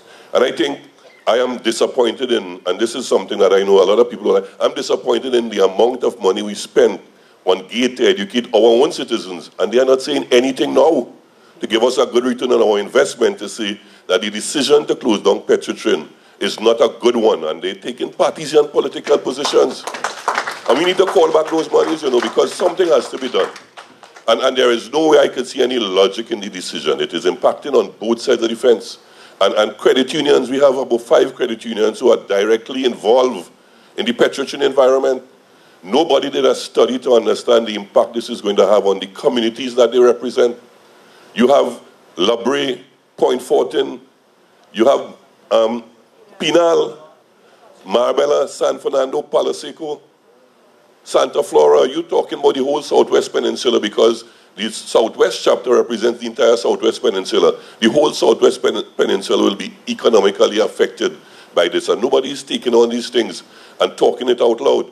And I think we have to start to push back and push back forcefully, because if we don't, they're going to force this decision down our throats and we're going to end up like TDC. I'm seeing all kind of articles, what happened in Maracas, what happened here, what happened there when they closed down TDC. Absolutely nothing has developed positively with tourism since that bad decision was taken. And it's the same thing going to happen with Petrotrin. And I think that we need to hear more of our intelligent, so-called intelligent persons standing up to the government. You know what some persons told me in the TDC issue? I agree with you all, but I can't go public because my contract might be affected. That is the kind of selfishness that permeates this society from people that we train with our own taxpayers' money, send them and get gate. And they are now saying, if I only talk, I may not be involved in any work with the government going forward. This thing has to stop. And I was impressed with the presentation by Carolyn because I felt the data is important. Data is important. And we have to, that data should be shared with us, because I would like to talk to it in different forums, because we have to reach out to our people, you know, in the communities. I live in a fence line community. I live in Gasperlo. Gasperlo, you walk into Petrotrin, that's how it is. They are going to be severely impacted, small businesses on the junction going up the road. And I'm glad the Gasperlo Chamber person is here. They are going to be impacted. Have we done any studies to determine how these things are going to affect these fence line communities and the small business sector, which we seem to want to promote much more because of the diversification of our economy? We have to really stand up strong in this instance, and I would hope everyone here has the position that the refinery or the Petrotrin must never be closed as an entity. The issue I agree with is that it needs to be restructured. How the restructuring take place must be done in collaboration with the recognized majority union, and a prime minister ought to be brought to task of making those, well, it's really dotish statements in public. He's playing smart with foolishness. That is really playing smart with foolishness, and I know from the beginning it was a union busting tactic, because the same thing they did with TDC, as soon as we got recognition and was on the verge of signing our first collective agreement to close down TDC, it's the same thing. Get rid of the union, get rid of the progressive trade unions, because they will bring about a different kind of representation inside it. And we have to stand up strong and fight back against this one. Let me repeat it again. We need to get to our intelligent persons, who so-called intelligent persons who we are paid to educate, and they have to be making the noise while we hit the streets and push back against this uncaring government. Thanks, man. Thanks, Joe. As the mic has been passed, let me just ask Fabiola, is online? I'm asking. It is. Where? Okay. Is it on the OWT's website as well? All right. Well, what we will do, we'll put, the MSJ website is a little bit more proactive than the OWT's website, because Javon updates it, you know, every couple of days once we have new material to put up. So we will also put it up on the MSJ website.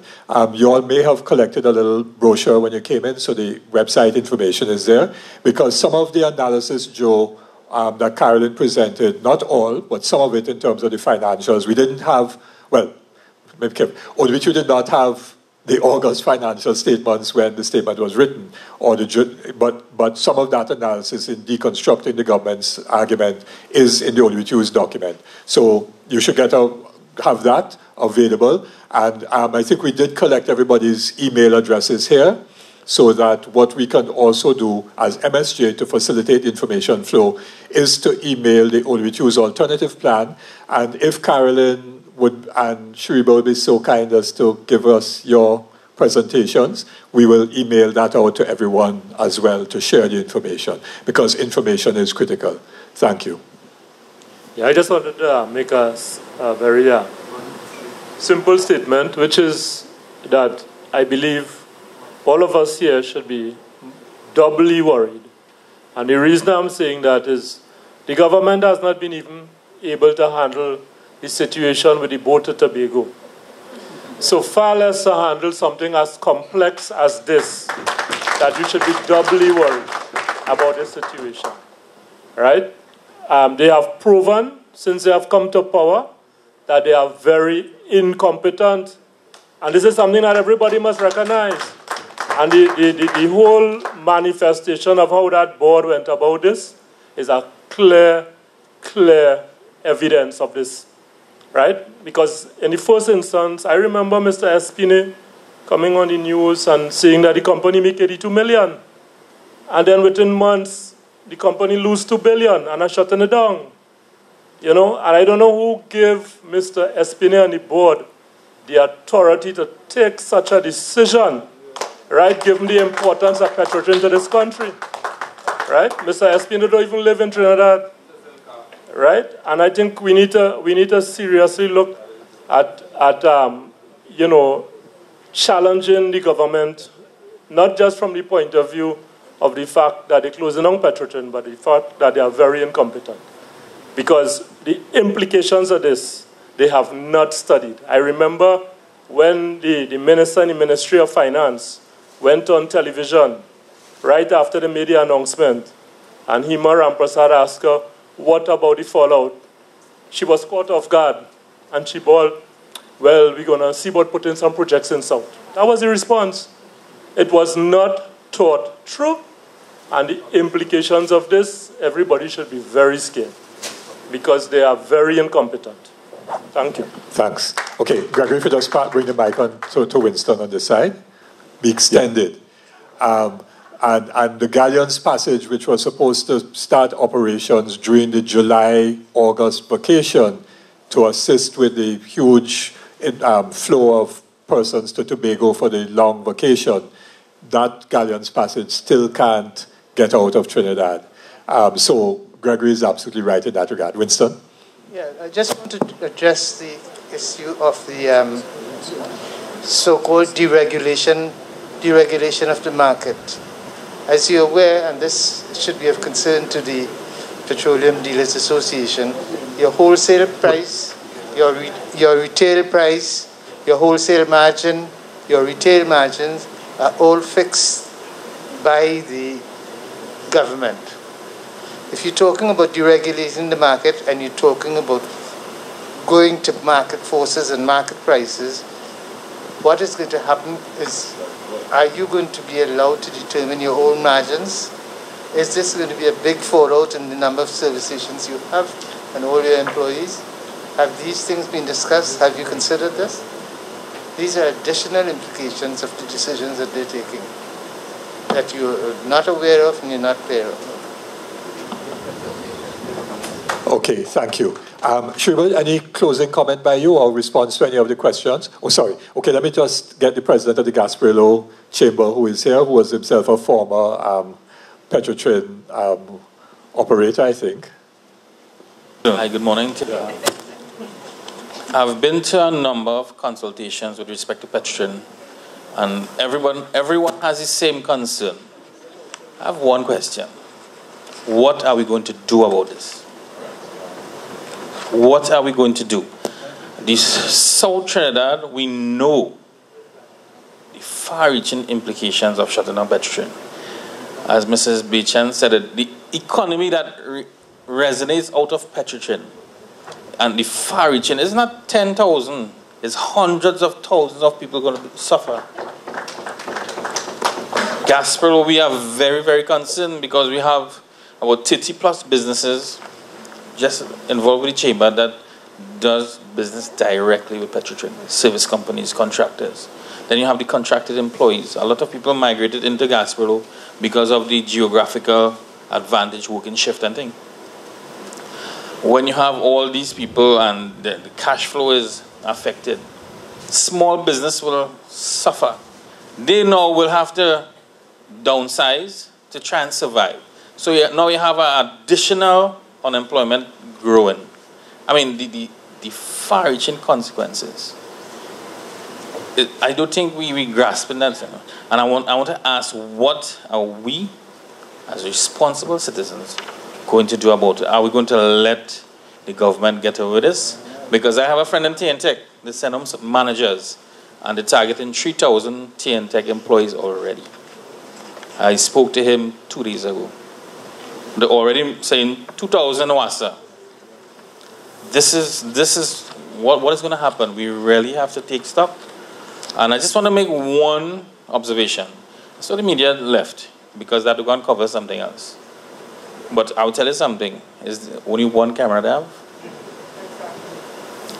Our chamber will be live tomorrow, and they're going to do it all over, TV6 and a number of them. They're going to have cameras all over the country, interviewing chambers and business people. But today, you only have one camera. Thanks, Mr. Ramjit. Very important point. And in summing up, I'll try to suggest something that can be done. Shuriba, any closing comment, no? Or response? No, I just want to endorse what everybody said in terms of the rippling effects and the impact on the country. I know it will affect hundreds of thousands. People sitting down in North feel it wouldn't affect them, but all businesses. In fact, I did a little analysis. It will be hundreds of thousands of people will be affected. And these cannot be absorbed overnight. There will be no middle class again in Trinidad. People will be starving, and it will affect all the market vendors. People will can't buy proper food. Yeah, crime will increase. It is a situation we cannot, and I said cannot with emphasis, allow to happen. So, as Comrade Roger say, resole your shoes and get ready to march throughout the country, up and down, until this decision is reversed. Thank you. Thank you very much, Shriba. Well, we just get the closing comments and responses to some of the questions from the panel. Just one brief comment. Just one brief. I know you're running late. I just want to say, there's nothing strange, there's nothing weird, there's nothing uncanny about the way this administration has handled the Petrotrin issue. It is reminiscent of how successive administrations in this country has treated the citizenry, the people, the lands, the assets of this country that belong to the people.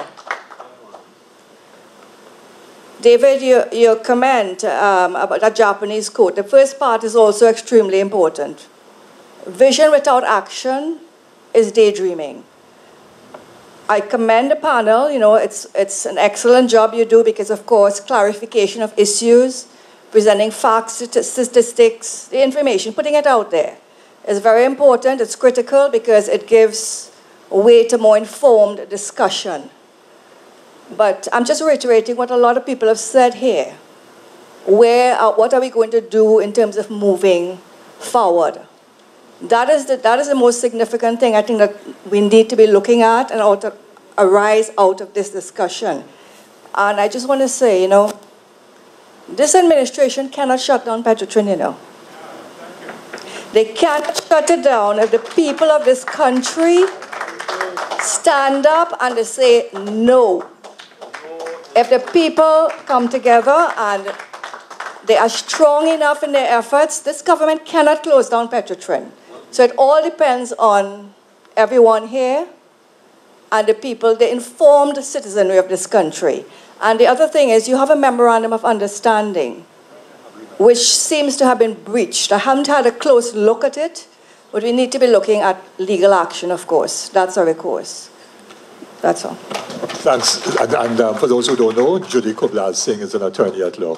Okay, so Denise, then Carolyn, and then Tony, and then I'll just summarize very quickly. All right. Thank you very much. And this has been a really, really inspiring morning for me because I feed on the vision of our people, and I'm very, very confident that this nation has a right kind of approach. And we know what the problems are. We know that governance is a problem. The governance structure is broken and has to be redesigned. Some ideas came out here. I mean, I didn't hear the idea before about privatizing all of our state enterprises and allowing people to buy shares in it individually and therefore have a level of accountability that is very, very direct. I mean, that's a big idea, but that is something that can work entirely.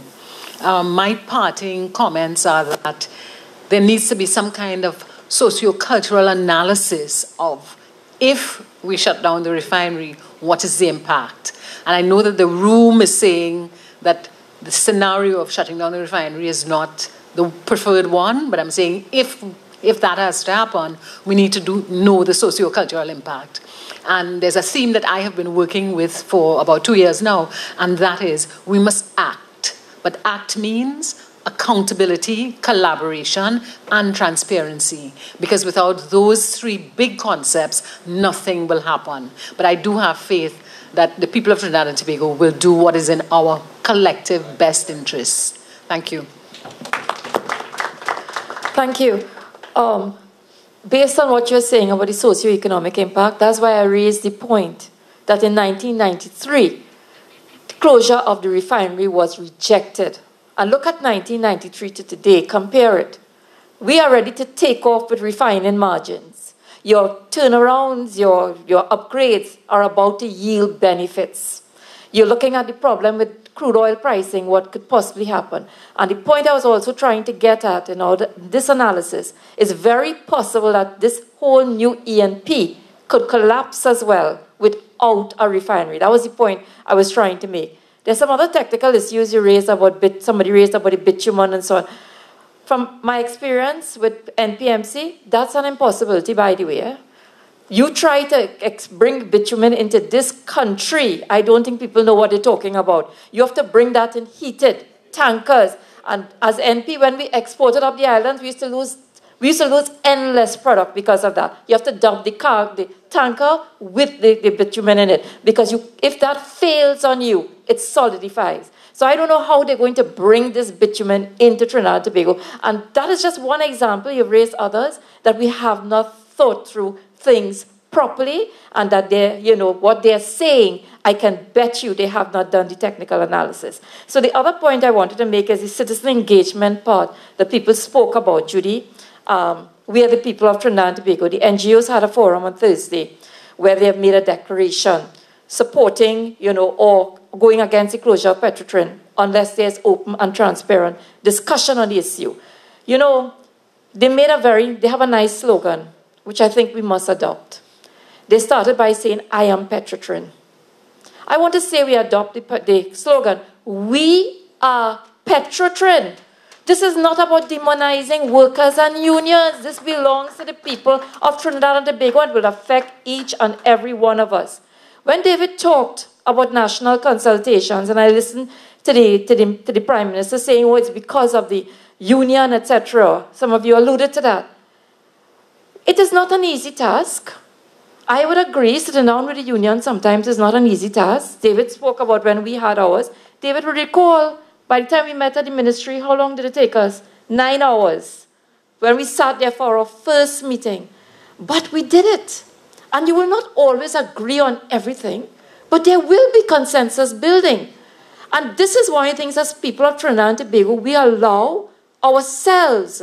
When I came in as Minister of Energy, Tony, remember, we started national energy policy consultations all over this country, in every town hall and every school, because the people of Trinidad and Tobago, this is your resource. You need to make the input into the energy sector of this country. It is not to be decided by a few. And Tony would recall that. And you know the rich discussions we had? You know how many good ideas came out of that informed policy positions going forward. So it's not to say we can't do it. We could do it. So, somebody mentioned the politics and coming together. Let me just say, the political philosophy for this country going forward is that we have to put country first. My problem is that we are so politically polarized that we don't know what is right and wrong anymore. It depends on what political party we belong to. We have to learn that we must agree with those when it is in the best interest in our country. And we have always adopted that as our mantra, and going forward, as political leader of the COP, that is our mantra. We will do anything that will serve the interests of the people of Trinidad and Tobago, and we'll join with anyone. And this is why we have expressed our solidarity with the union. They have demonized the union unnecessarily. And as a union, we must not allow that to happen. Let us get the right dialogue. You have the information. You all have the facts. I'm prepared to share anything. Get the message out as well, because we do want an informed discussion. Client state, we need to move away. new form of governance is required for this country. We have to move away from the client state where everything is dependent, every job, every contract, because that is what is influencing decision-making in this country. We want to move forward as a country, we must move away from the client state. So with that, I say thank you for having me here this morning.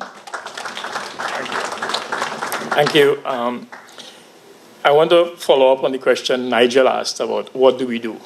And I think Suramjit, he also said, what is the next steps? I mean, I don't like talk shops. I like places where people can find solutions. I know you can never come to a perfect solution with limited information, but you must start to move forward. So I want to suggest some actions you might want to take, and then we can work that out and get it better. Yeah, but you have to start somewhere. So think about this. What we are engaged in at the moment is a communications battle. Yeah, we are trying to influence outcomes by first influencing minds. The government strategy has been very clear to me. Now, I am a strategy consultant. In my work, I look at information, analyze it, come up with a narrative. And then, very importantly, no strategy is worth its salt unless it can be implemented. So I have to ask the question, who is the person or persons who pulls that trigger? Who makes that thing done?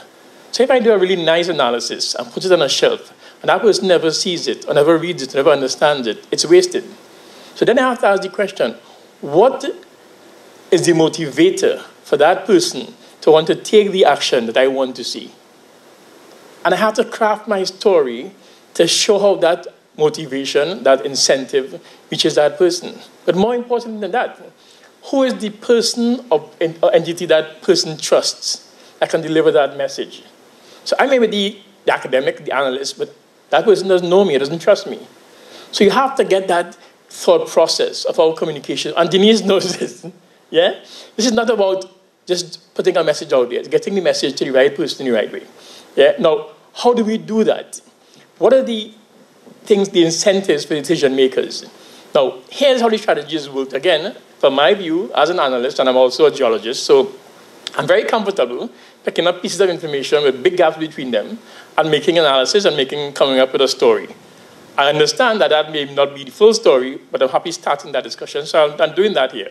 So when I listened to the unfolding story of Petrotrin, the first thing that struck me, and do you remember, there was a leak to the Express the night before. That wasn't coincidental. Yeah, as David said, shock and awe. By the time morning came around, we expected the worst. Yeah? And then it wasn't about a future in refining, it was the end of refining. And then it wasn't only about, so the story evolved. And the story is probably evolving. Where is the end point? And how can we, as citizens, as owners, influence that end point? Do we know what that end point should be? Have we done the work ourselves? Or are we just going to continue whooping? Yeah? There's no data in the room. We talk about thousands affected. How many thousands? In what way? They're all mental health issues. How much? Where? We talk about Carney and TDC. What's been done? You know who's been living off the fat of this land, like I said before? And I mentioned UE. I also have to say this. Where is the data and the surveys to ongoing on? UE boasts of 200 postgraduate degrees.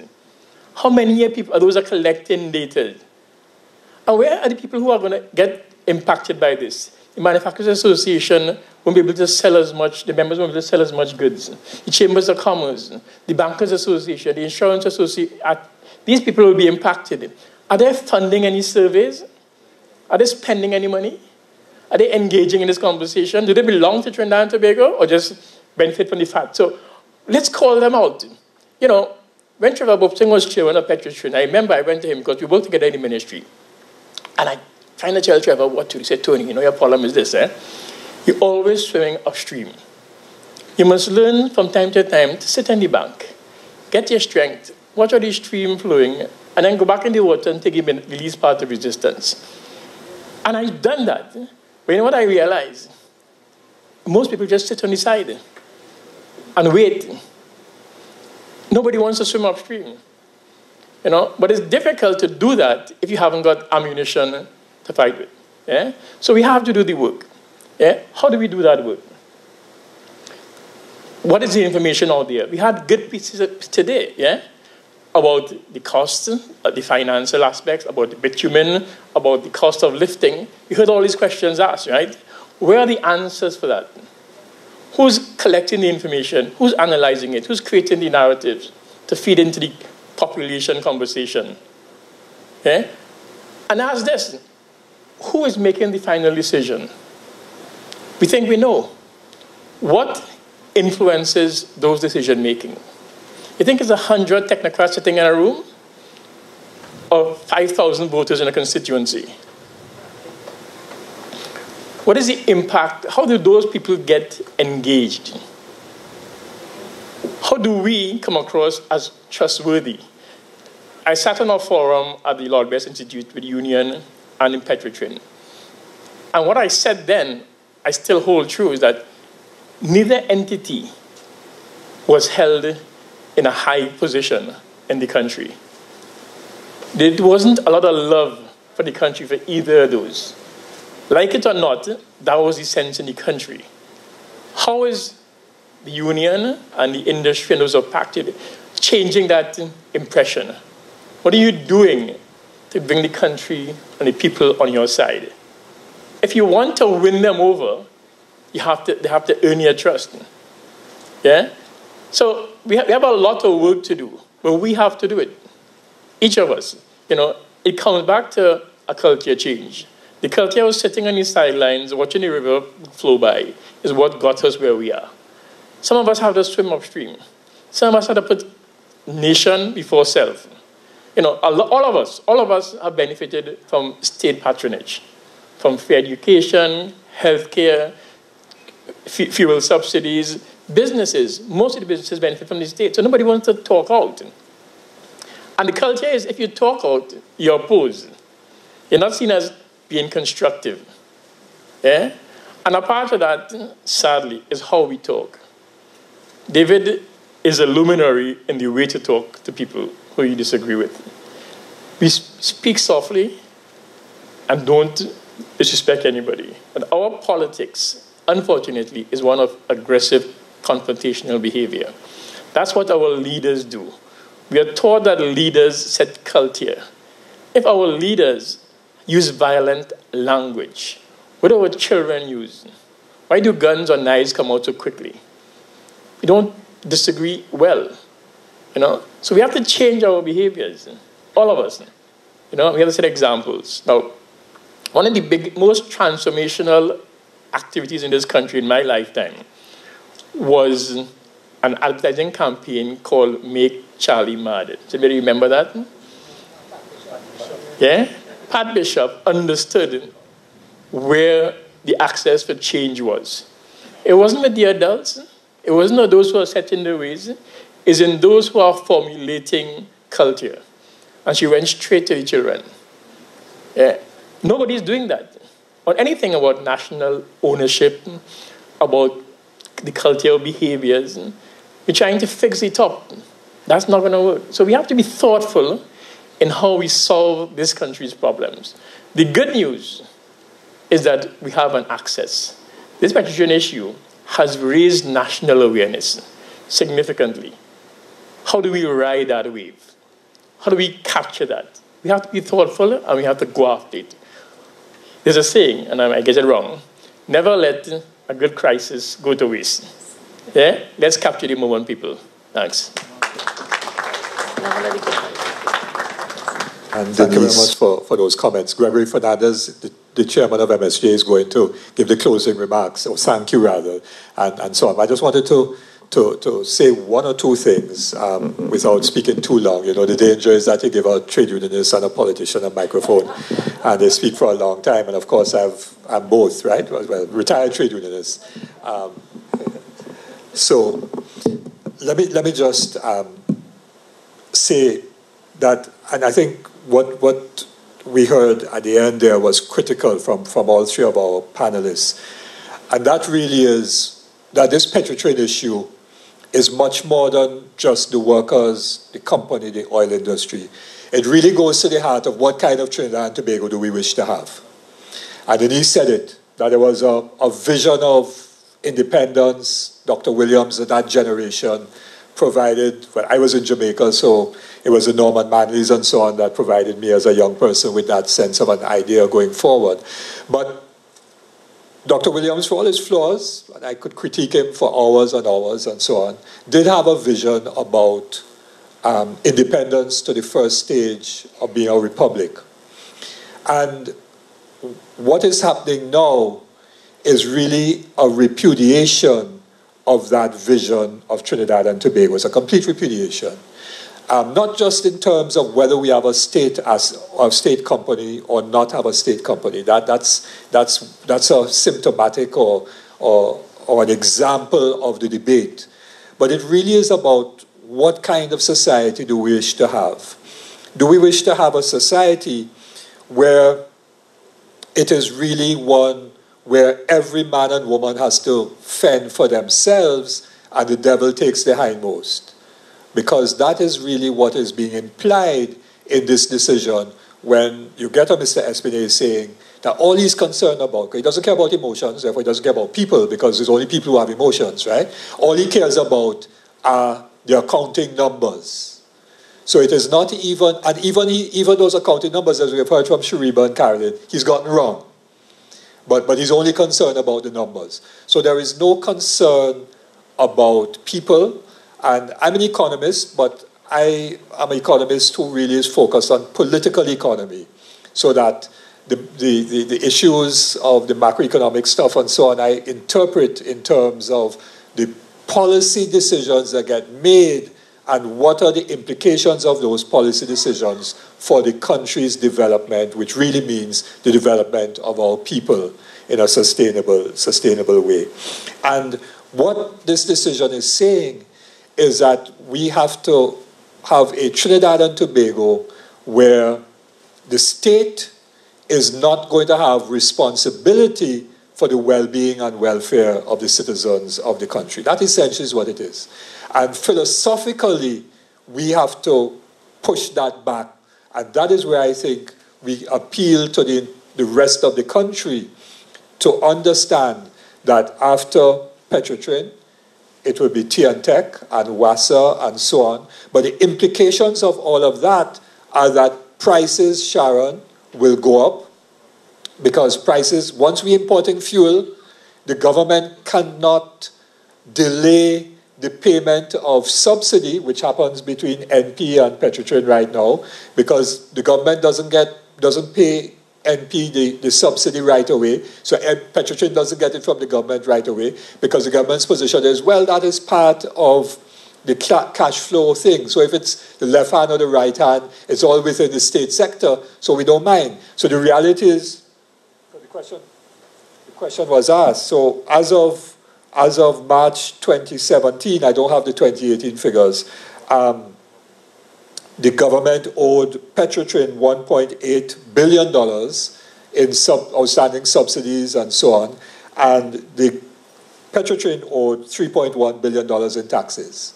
All right, so they will talk about what is owed in taxes, but they wouldn't say what the government owes through NP, that in subsidies. But no international trader will be waiting to get 1.8 billion TT dollars for 1 year, 2 years, 3 years. And therefore, the price that NP pays to the international trader will be, as Winston Mutu made it very clear, will not only be the actual price that you see traded on Bloomberg or whatever your track price is on, but it will be that price plus freight and insurance, plus the terminaling costs, plus the markup by the trader, etc. And therefore, the price at the pump will be considerably higher than even the market price. And the government will have to do that because it cannot delay the subsidy payments to an international trader. They're not waiting for that amount. So and if you decide that you want to have Tech make a profit, then the price of electricity will have to go up. And not only to the individual householder, but to the manufacturers. And when the closure of the refinery, because there were the two largest consumers of electricity in the country were first, ArcelorMittal, secondly, Point-A-Pierre. So Tech now has lost its largest customer and is about to lose its second largest customer, which is going to put a huge impact on TNTech's revenue situation. Who is going to pay for that? The government will come around and say that the ordinary householders and the manufacturers now will have to pay more money, which will make our manufacturing less competitive, and that will have an impact. So you see, the implications are multiple right throughout the economy, and so on. And unless we take all of those things into consideration, therefore, and Tony is right, nobody has then done, what is the implication to our GDP? Because once refinery closes, our GDP will go down, perhaps by 2%. I haven't done the actual maths, 3%, and so on. When that happens, our debt to GDP ratio actually goes up, which worsens our credit rating, which is what they're trying to avoid, so they claim, and so on and so on. So there are all kinds of implications to the decisions. But again, it comes back to the issue of action without vision is a nightmare. So we have to challenge the philosophical basis upon which all of this is going to be, all of this is happening. The tax, I did a back of the envelope calculation and so on, maybe $300+ million loss in revenue to the BIR from Petrotrin's employees, the employees in the contractor and other sectors and so on. So there's a tax loss at the time when the Minister of Finance has continuing to have a budget deficit. NIS maybe about anywhere between $17 and $20 million a year in lost NIS. I think it's about $400 and something a month. Multiply that by 3,500 people, and you get the NIS loss in a situation where the NIS itself is in difficulty, and the actuaries say that the contribution rates have to be further increased, etc., which individual NIS contributors and the employers are finding it difficult to meet, and so on. So all of these are add-on implications, and so on. And then the government is saying, we are going to allocate a significant part of the PSIP, which is now government's actual expenditure, which is direct taxpayers' money, to projects in defense line community areas to compensate for the loss of Petrotrin, which means now that taxpayers' money is going to do the work or be invested in things like box drains and so on for ex-Petrotrin workers or other people in defense line communities to get a part-time work, as the case may be. That's not a productive use of taxpayers' money compared to an operation like Petrotrin. When the reality is, and you hear these statements, that taxpayers are financing Petrotrin.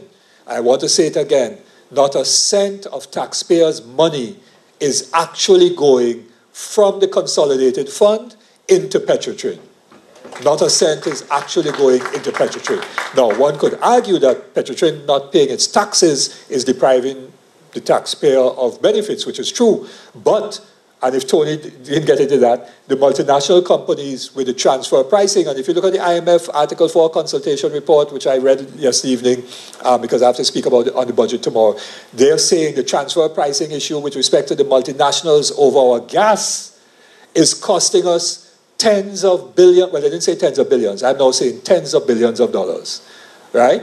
Every year, or many billions every year. Added up is many tens of billion dollars over the years. So compared to $1.something billion net tax owed by Petrotrin, the loss of our tax revenue because of transfer pricing by the multinationals dwarfs that 100 times. But Petrotrin is demonized, but the multinationals are allowed to run, and so on. So all of these things we must make that point about. The Prime Minister says that he gets something to sign off on so that Petrotrin could get money to finance the purchase of crude. But it's not that the taxpayer is putting out the money to finance crude. They're giving a government guarantee for a short-term loan to cover the cost of crude, given Petrotrin's cash flow challenge and so on. So one of the things that we have to do is deconstruct the narrative that has been presented, that shock and awe narrative. And today we continued that process, and I want to thank Winston and Schreiber and Denise and Carolyn and Tony for help, and all of those of you who spoke this morning for helping to deconstruct the narrative. Second thing now, because as one famous person once said, it's not enough to know the world, you have to change it. And if you go back and Google where that came from, you'll know where I got that quote from. All right? And therefore, yes, and Anil is right. We have to, what are we going to do? And Shriba responded to that as well. So there are a number of things. Write letters to the editor. Simple. Short letters to the editor. I know Wayne Koblansing has done, Stephen Tang was interviewed, other people. Write letters to the editor. Make social media light up, and so on. So I put up a post yesterday saying, Espinay, August 28th, said Petrotrin closes October 1st. September 28th, he said Petrotrin closes November 30th. You can't trust them. Basically like that.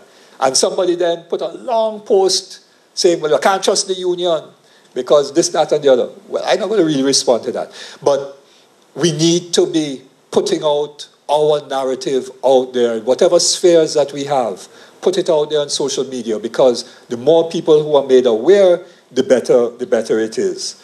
And then statements from all the business chambers. I mean, I'm not trying to tell you what you have to do, but we do have presidents of 3 chambers here. So we hope the information you got here today and with ones that we email to you would be of assistance. But statements by business chambers are important. And particularly, you see, the smaller business chambers, if I could describe you as smaller, the geographical, let me put the geographical chambers, because the geographical chambers are the ones, particularly in South and Central, who are in direct contact with what is happening on the ground. Yes? Because the larger chambers also have an agenda which coincides with the agenda of Mr. Espinay and of the government, which is to shift, because part of this paradigm shift is to shift wealth and income to a smaller and smaller minority. Economics, it is known as neoliberalism. And it all over the world where neoliberalism has taken root, income and wealth inequality has worsened tremendously. Don't believe me? Read Nobel Prize winner in economics Joseph Stiglitz, who wrote a very important book called The Price of Inequality. And many others have been writing and commenting on this.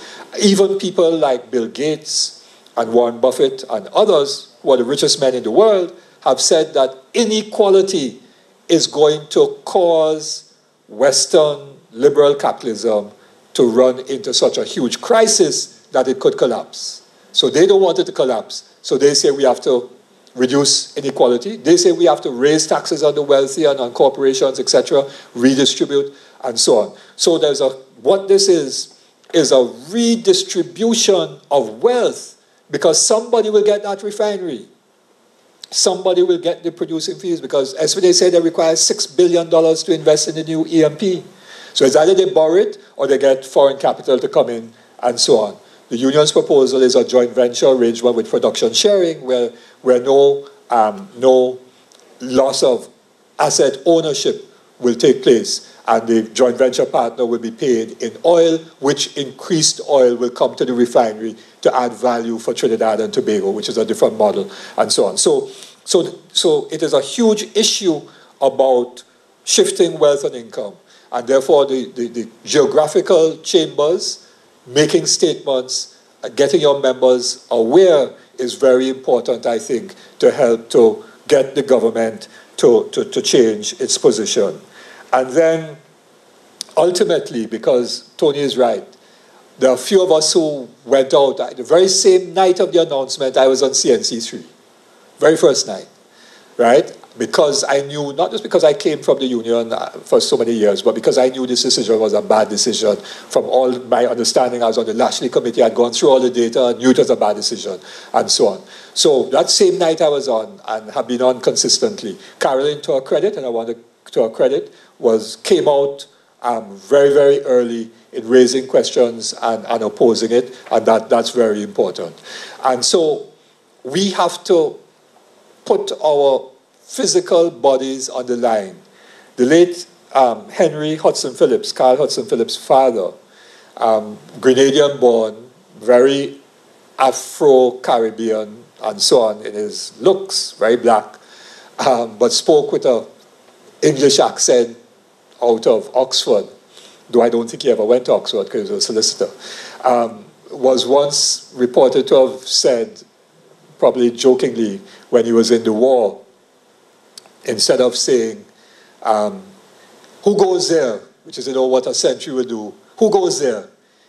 He said, advance and let your physiognomy be scrutinized. So we have to advance and let our physiognomies be scrutinized. In other words, we have to be physically present. And so the march is 3 days. Not everyone could perhaps march for 3 days, but march for 1 day. And on the last day, let us have a huge, huge, huge rally in Port of Spain. That's very, very important. And it can't just be Stephen Tang, ODBTU Blue. Because if it is only ODBTU Blue, the government is not going to change its position. Because they figure, and that is why they've gone with this particular model, to try to get rid of the union.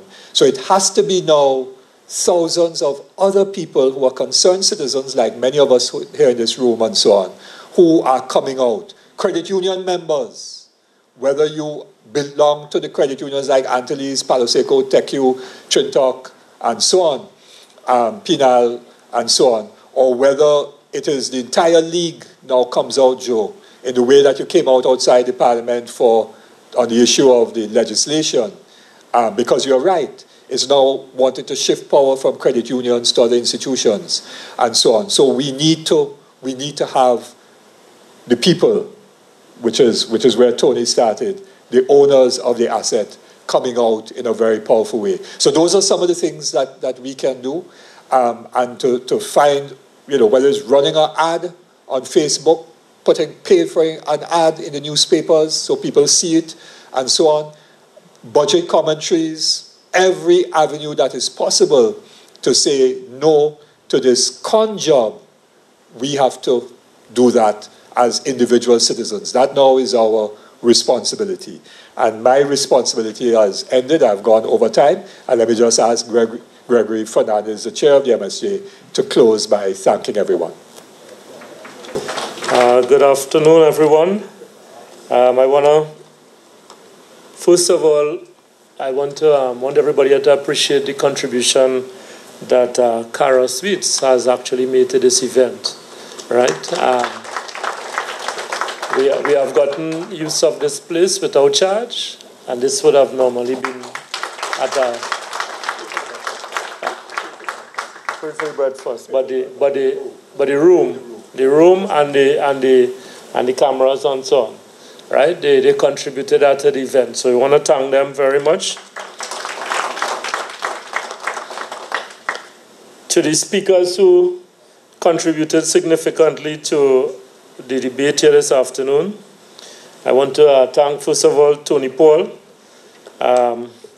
His key accountability being core and poor governance being the backdrop of where we are today, how we get to where we want to go to, Petrotrin, and also indicating that Petrotrin has made significant contributions to many areas of our economy.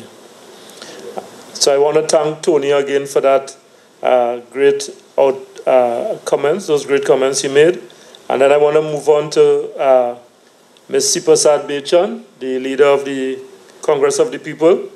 And of course, she did a very detailed analysis for us with a lot of figures, a lot of slides, clearly pointing out the con job being perpetuated on the population by the government. And I want to thank her very much for that contribution. She also pointed out that the plant, unlike what the government is saying, is relatively modern because of all the many upgrades.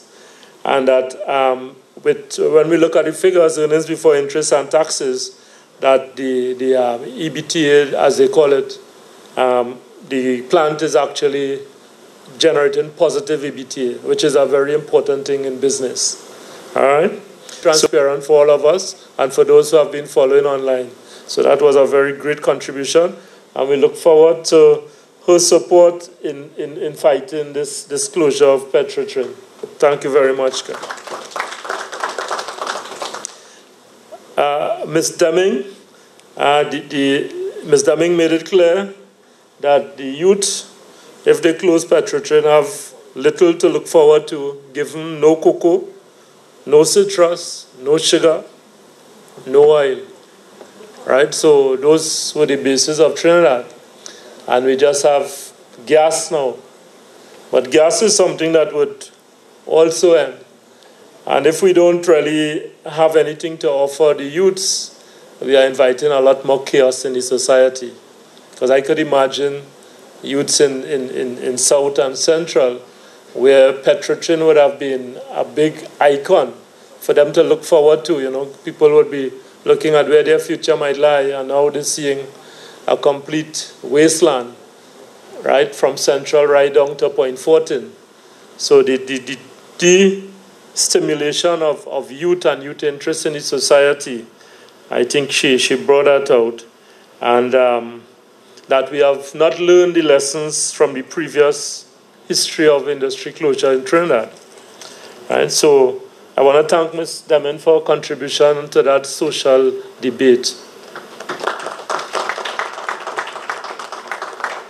Mr. Mutu gave his experience on transfer pricing and clearly indicated at this time that the margins are healthy, right, following up on the work done by Ms. Sipasad Bechan. And with various adjustments to utilization, the refinery can operate profitably, right? And the business of CARICOM is very profitable to the refinery, and something that we can lose in the short term because of all these statements being made by the government. And one of the things, of course, is that the government's position on the refinery and the closure of Petrotrin and the impact of Trinidad and CARICOM will have a serious impact on the ability of CARICOM to act as a bloc in world politics. Many times, CARICOM have taken decisions. We may be small, but we can punch above our weight. And Trinidad has been a leader in those decisions, right? Sometimes, you know, the powers, up to recently, the Prime Minister himself made a statement that how they were talking about using Trinidad as a base for invading Venezuela, right? He made that statement. And CARICOM as a whole threw off those things because they could vote as a bloc. Now, part of that is because of the intra-relationship between Trinidad and the CARICOM countries. Trinidad provides support and all of that.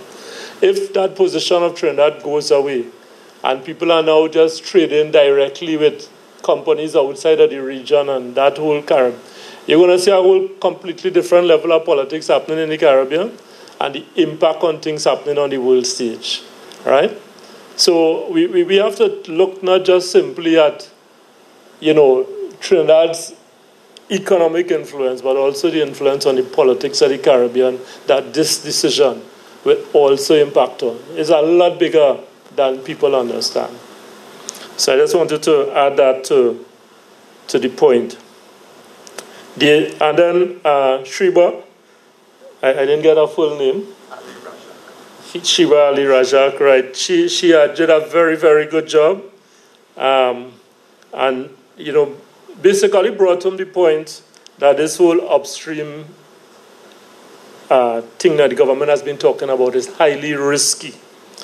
And there have been a lot of inaccuracies in the government statements to the public. I think a lot of that has been exposed today. And we have to make sure that this gets out to the public to win the hearts and minds, particularly of the people in the north. I live in the north, and it's a battle, right? They're not seeing it the same way as people in south.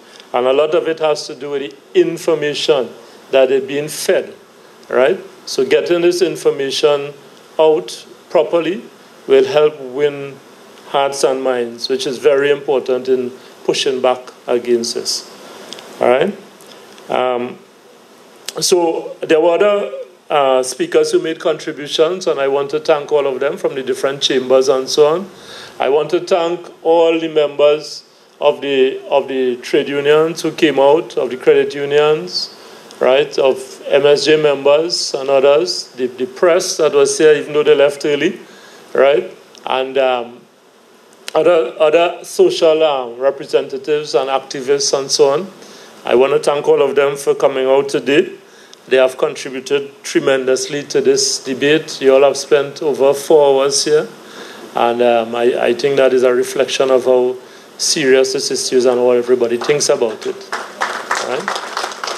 And so, and of course, I want to thank the members of the MSJ team who helped organize and put things together. And with that, I come to the end of my remarks, and I thank you very much for coming, and safe return home.